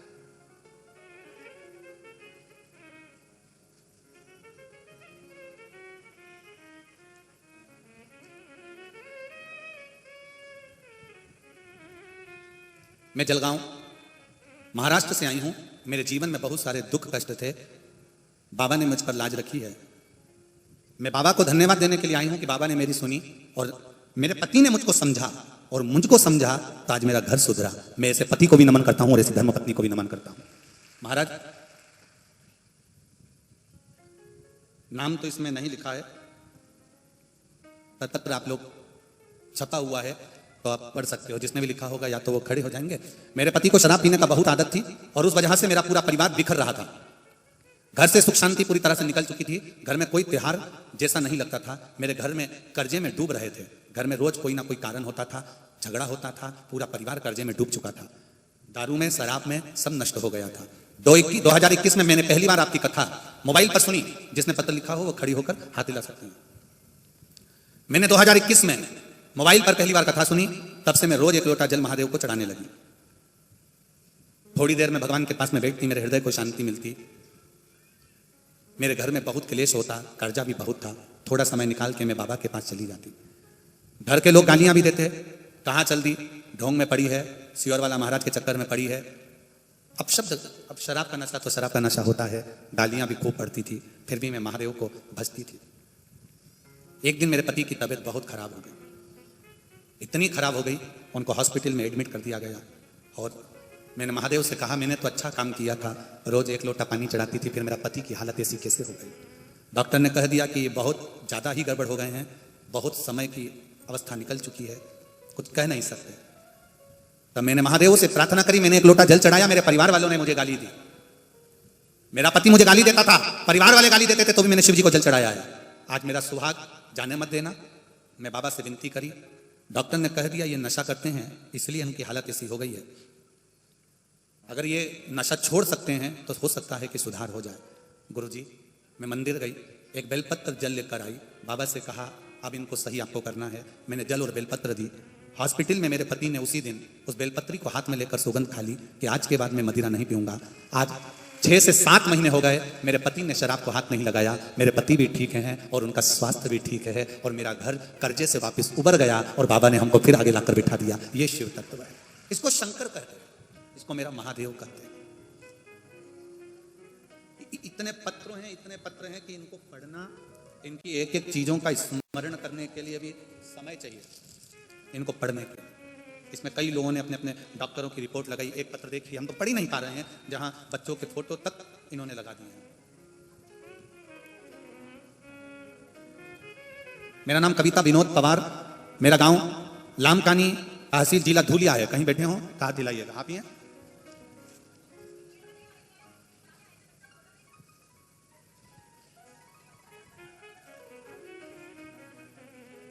माइक दो जरा, पास में बैठी हैं, दीजिए।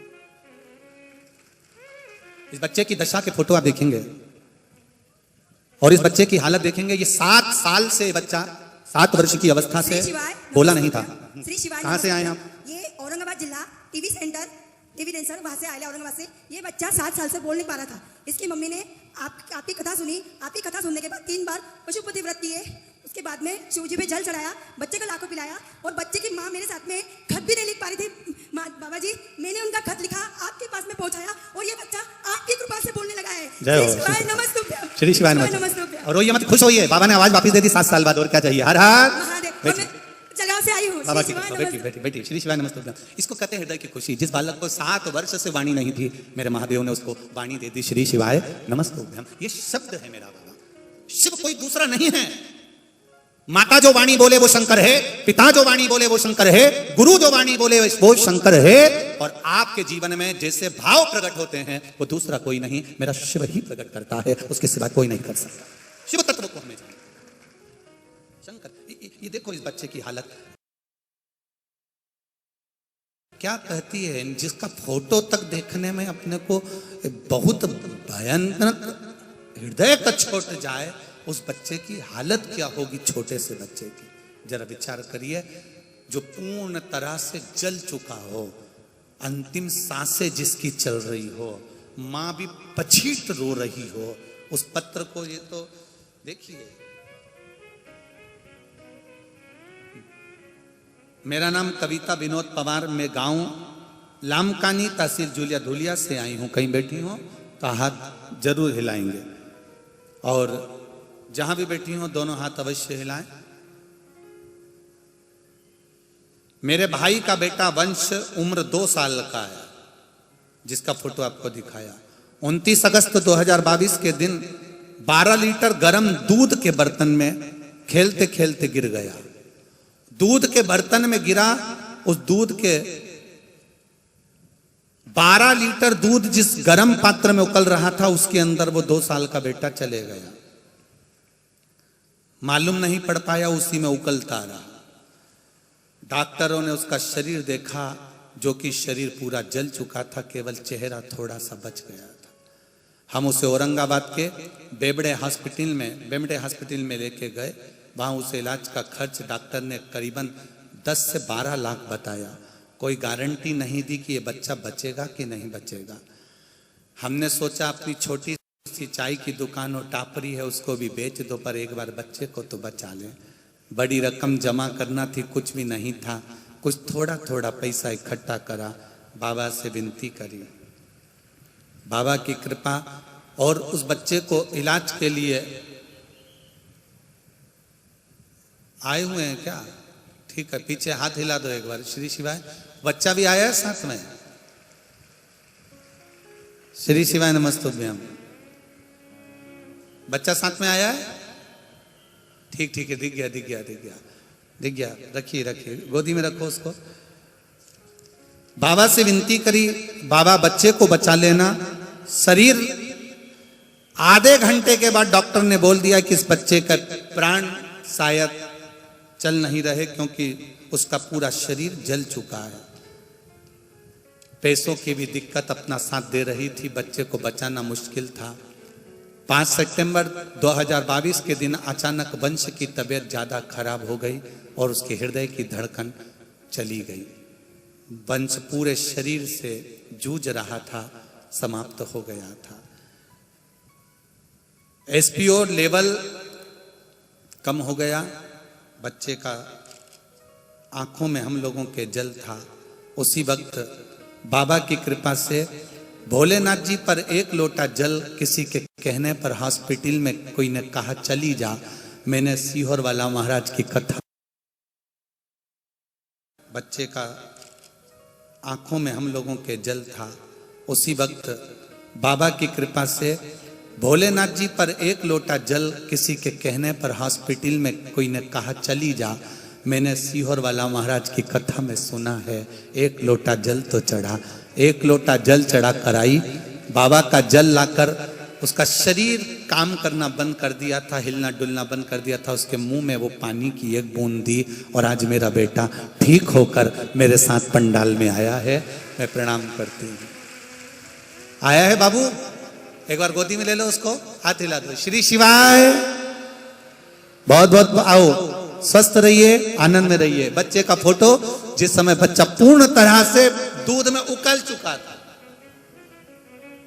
शिव तत्व, बैठिए बहन। श्री शिवाय नमस्ते।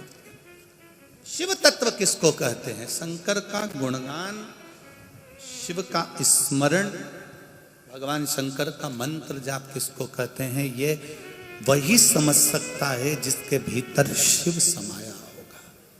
और एक विश्वास के साथ आप लोगों से कहना चाहूंगा, जितने लोग आस्था पर कथा सुन रहे हो, जितने फेसबुक यूट्यूब पर सुन रहे हो, और जितने लोग मालेगांव की ये पवित्र भूमि पर बैठकर कथा सुन रहे हो, आप दिल से उसकी कथा सुनना। इस वाणी का, इस व्यासपीठ का एक शब्द हो सकता है हॉस्पिटल में पड़ा हुआ कोई व्यक्ति, कर्जे में डूबा हुआ कोई व्यक्ति, गलत व्यसन में पड़ा हुआ कोई व्यक्ति को आपके द्वारा निकली हुई वाणी से भी बाहर निकाल सकता है। जैसे उस मां को कहा किसी ने, सीहोर वाला महाराज कहता है एक बार चले तो जा शंकर जी के मंदिर में। उसने पत्र में लिखा, जब वो सीहोर वाला महाराज कहता है, चिल्ला चिल्ला कर कहता है, एक लोटा जल सारी समस्या का हल, तो जा। 7 साल में उस बच्चे की वाणी वापिस आ सकती है जो वाणी नहीं थी। जब वो वाणी मेरा महादेव दे सकता है, वो देखो उस माँ के चेहरे की खुशी, उस माँ के चेहरे की रौनकता, जिसका बेटा 7 साल बाद बोला हो, उसका आनंद देखिए कि कितना होगा, कितना आनंद होगा। आदरणीय दादा भाऊ भूसे जी और इस शिव समिति को मैं बहुत बहुत धन्यवाद दूंगा, जिनको ये कथा सुनने का आपने मौका दिया है। दादा भाऊ भूसे जी से कहूंगा, जीवन में पद प्रतिष्ठा धन वैभव कुर्सी ये तो बार बार प्राप्त होती रह सकती है, पर ये शिव महापुराण की कथा शायद बहुत बार नहीं मिल सकती, बड़ी मुश्किल से मिलती है।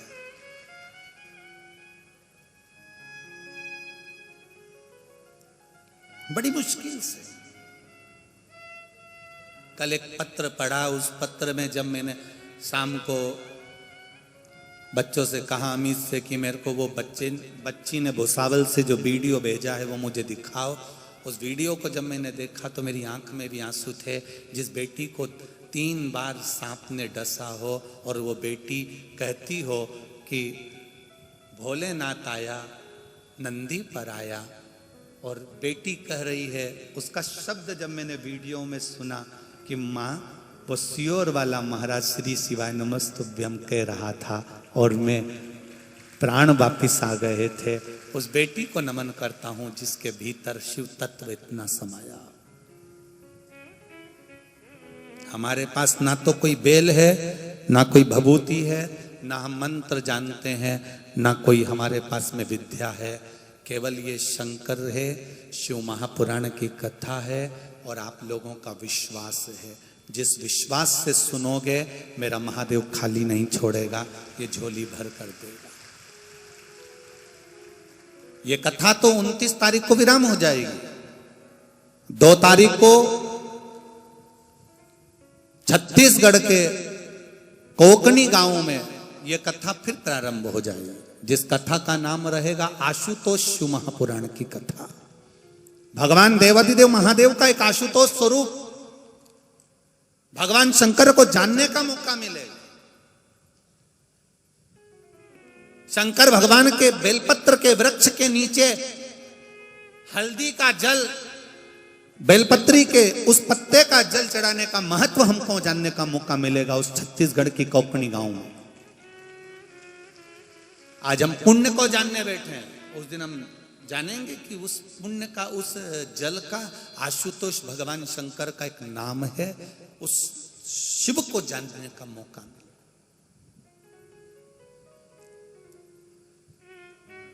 क्या देगा मेरा देवाधिदेव महादेव हमको नहीं मालूम, पर इतना जरूर मालूम है कि झोली मेरी तंग तेरे यहाँ कमी नहीं। ये उसकी कृपा जब होती है तो भर कर देता है। भगवान कृष्ण ने रुक्मणी जी को बुलाया और कहा कि मेरा पुण्य बता दे तू।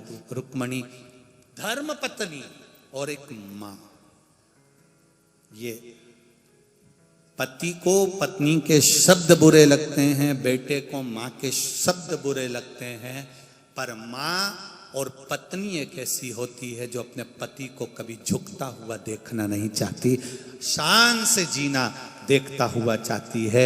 मां चाहती है मेरा बेटा किसी के आगे हाथ ना फैलाए, और पत्नी चाहती है मेरा पति किसी के आगे सिर ना झुकाए। ये प्रत्येक धर्म पत्नी की दशा है।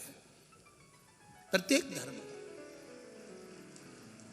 भले बुरा लगे, पति को लगता होगा, पत्नी कहती है मदिरा का नशा मत करिए, गलत नशा मत करिए, गलत चीज ना करिए, गलत काम ना करिए, पति को बुरा लगता होगा। वो कहती होगी थोड़ा कमा कर लाइए, बच्चों का भरण पोषण करिए। केवल धर्म पत्नी, आपकी ही धर्म पत्नी नहीं बोल रही है, माता पार्वती जी ने भी भगवान शंकर को बारंबार कहा था कि आपके बच्चे भूखे हैं, भोजन लाइए। शिव जी नहीं उठे थे, तब माता पार्वती ने शंकर भगवान को निगल लिया था, और शिव जी ध्रुमवान बन गए थे और पार्वती माता ध्रुमावती बन गई थी। ध्रुमावती बनी मां। ये पुण्य है हमारा। कहा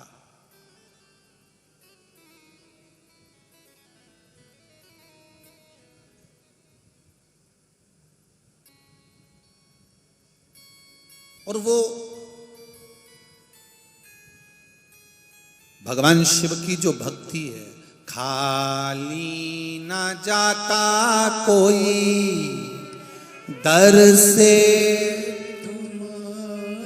सब बोले, सब बोलो, खाली ना जाता कोई दर से तुम्हारे, मैं भी खड़ी हूं नन्ही बाहें पसारे, मैं भी खड़ा हूं अपनी झोली पसारे, अपने हृदय से लगा लो, लगा लो, गिरा जा रहा हूं, उठा लो, उठा प्रभु अपने दर से अब तो न टालो, गिरी जा रही हूं, उठा लो,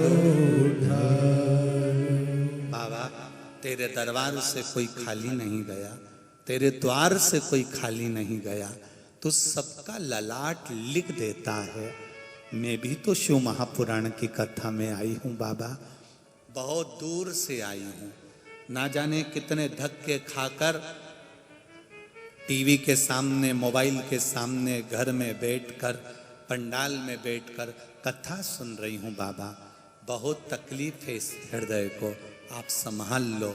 जब ये दिल से शब्द निकलता है तब मेरा महादेव नंदी को लेकर तुम्हारे द्वार पर खड़ा मिलता है, दरवाजे पर।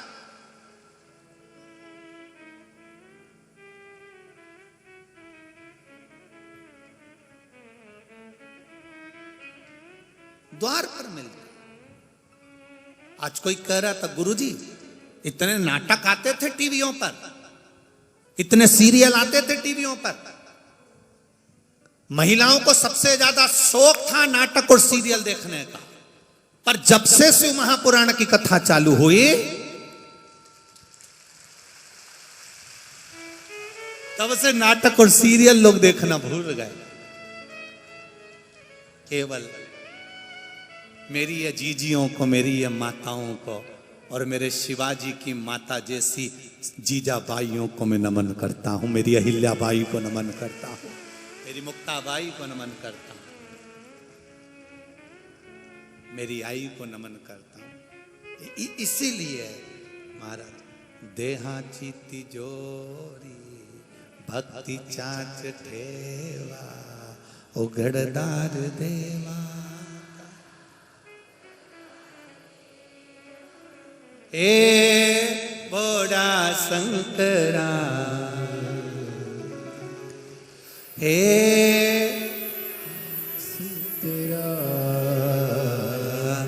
आवड़ तुला बेलाची, आवड़ तुला बेलाची, बेलाचा पाणाची।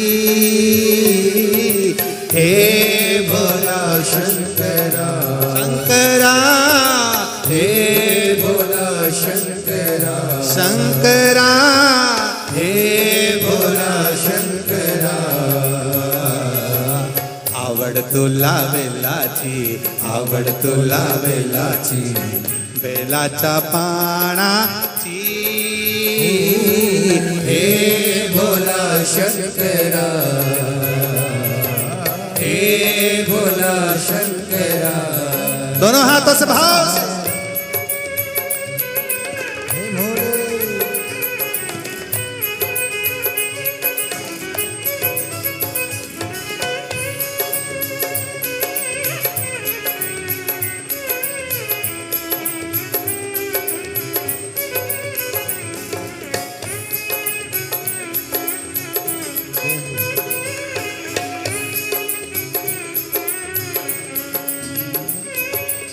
त्रिशूल डमरू हाथी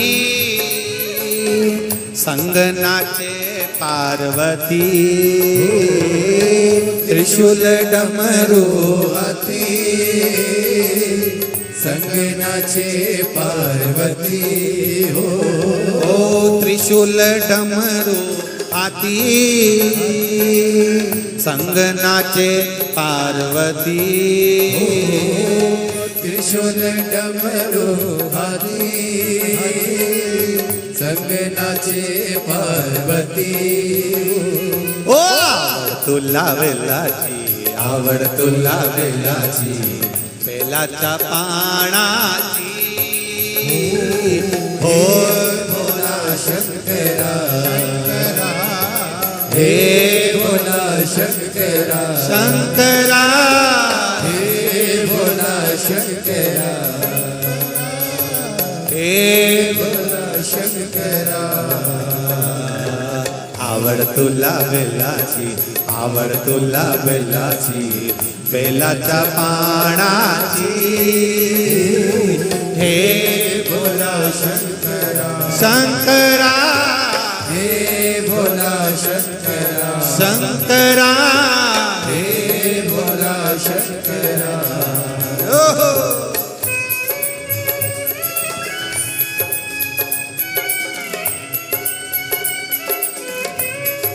भोले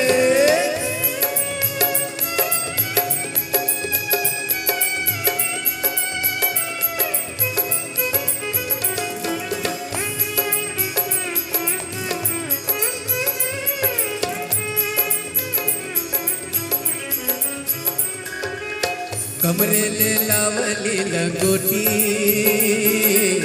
गड़त नागो बडुलती हो। कमरे में लावली लंगोटी गड़त नागो बडुलती हो। कमरे ले लावली लंगोटी गड़त नागो बडुलती हो। कमरे ले लावली लंगोटी जिस बच्चे की वाणी आई है वो बच्चा, और जो बच्चा दूध के भगोने में उकलते हुए दूध में गिर गया था और बचकर आया है, वो बच्चे को मैं कार्यकर्ताओं से कहूंगा उस बच्चे को लेकर आओ, और जिसकी वाणी आई है वो बच्चे को भी लेकर आओ। जय हो। परिवार वाले वहीं रहेंगे, केवल बच्चे बच्चे आएंगे।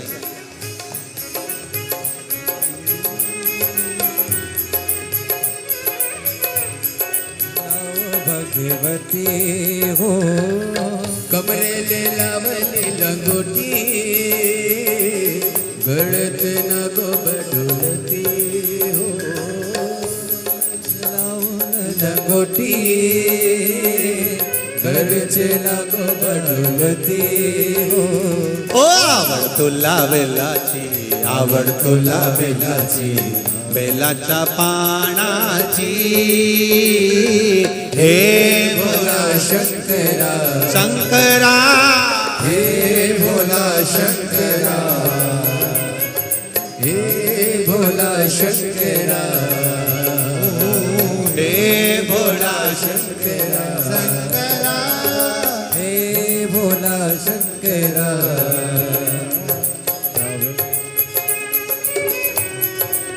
जय हो। हरि बोल। इस बच्चे की वाणी वापिस आई है, एक बार जोरदार ताली बजाकर हर हर महादेव।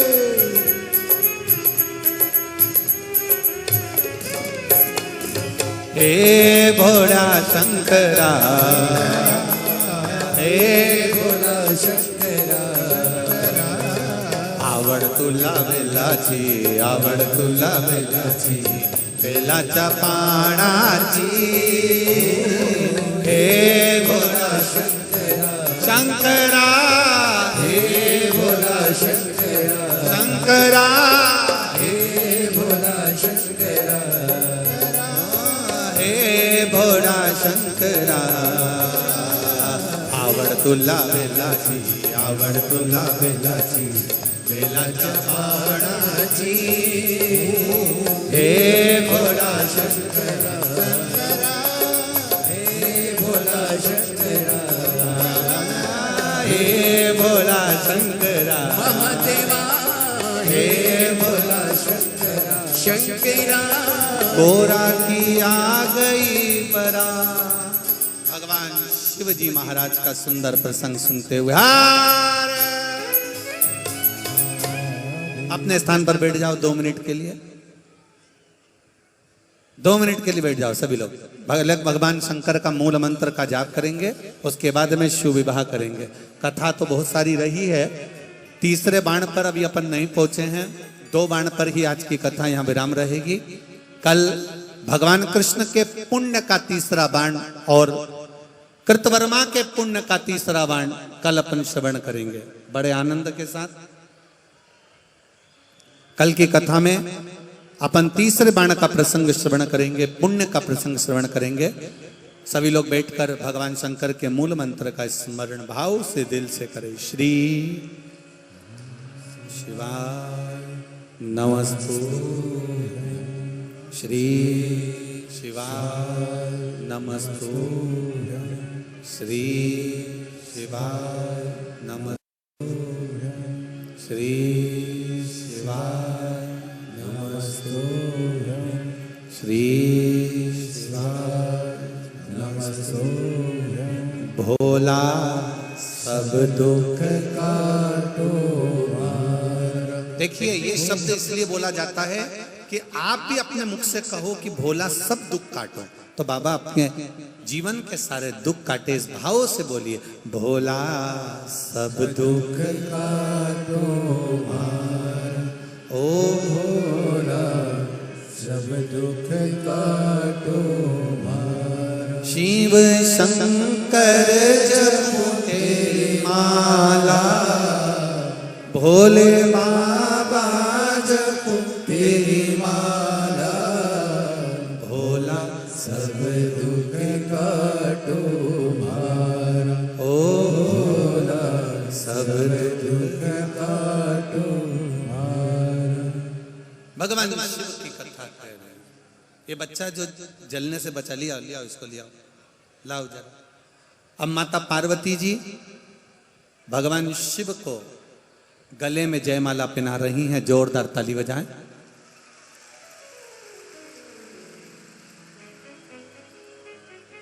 भगवान शंकर माता पार्वती जी के गले में जयमाला दे रहे हैं, जोरदार ताली बजाकर स्वागत करें। एक वो बच्चे से मिले जिसकी वाणी आई, एक ये बच्चा जो 12 लीटर दूध में पूर्ण तरह से जल चुका था, प्राण चले से गए थे और बाबा ने वापस लाया। एक बार जोरदार ताली बजा, हर हर।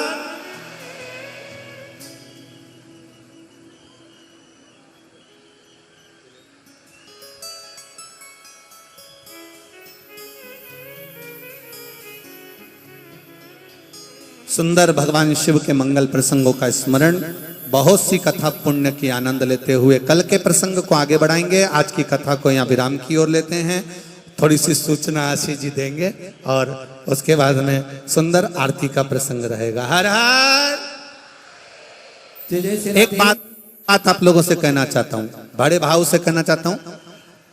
कई लोग सीहोर के बिटले सेवा समिति का जो बारकोड चल रहा है, जो बारकोड चल रहा है टीवी पर, उस बारकोड को कोई ऐसा व्यक्ति है जो बदलकर अपने खाते में पैसे डलवा रहा है। आप लोगों से निवेदन है, जब भी बारकोड का प्रयोग करें, पैसे डालने में बारकोड का अगर प्रयोग करें तो उसमें बिठले सेवा समिति अगर लिखा हुआ आए तो आप पैसा डालिए। अगर किसी दूसरे का नाम लिखा हुआ आता है और आप उसमें पैसे डाल देते हैं तो उसकी कोई जवाबदारी आपकी समिति की नहीं है।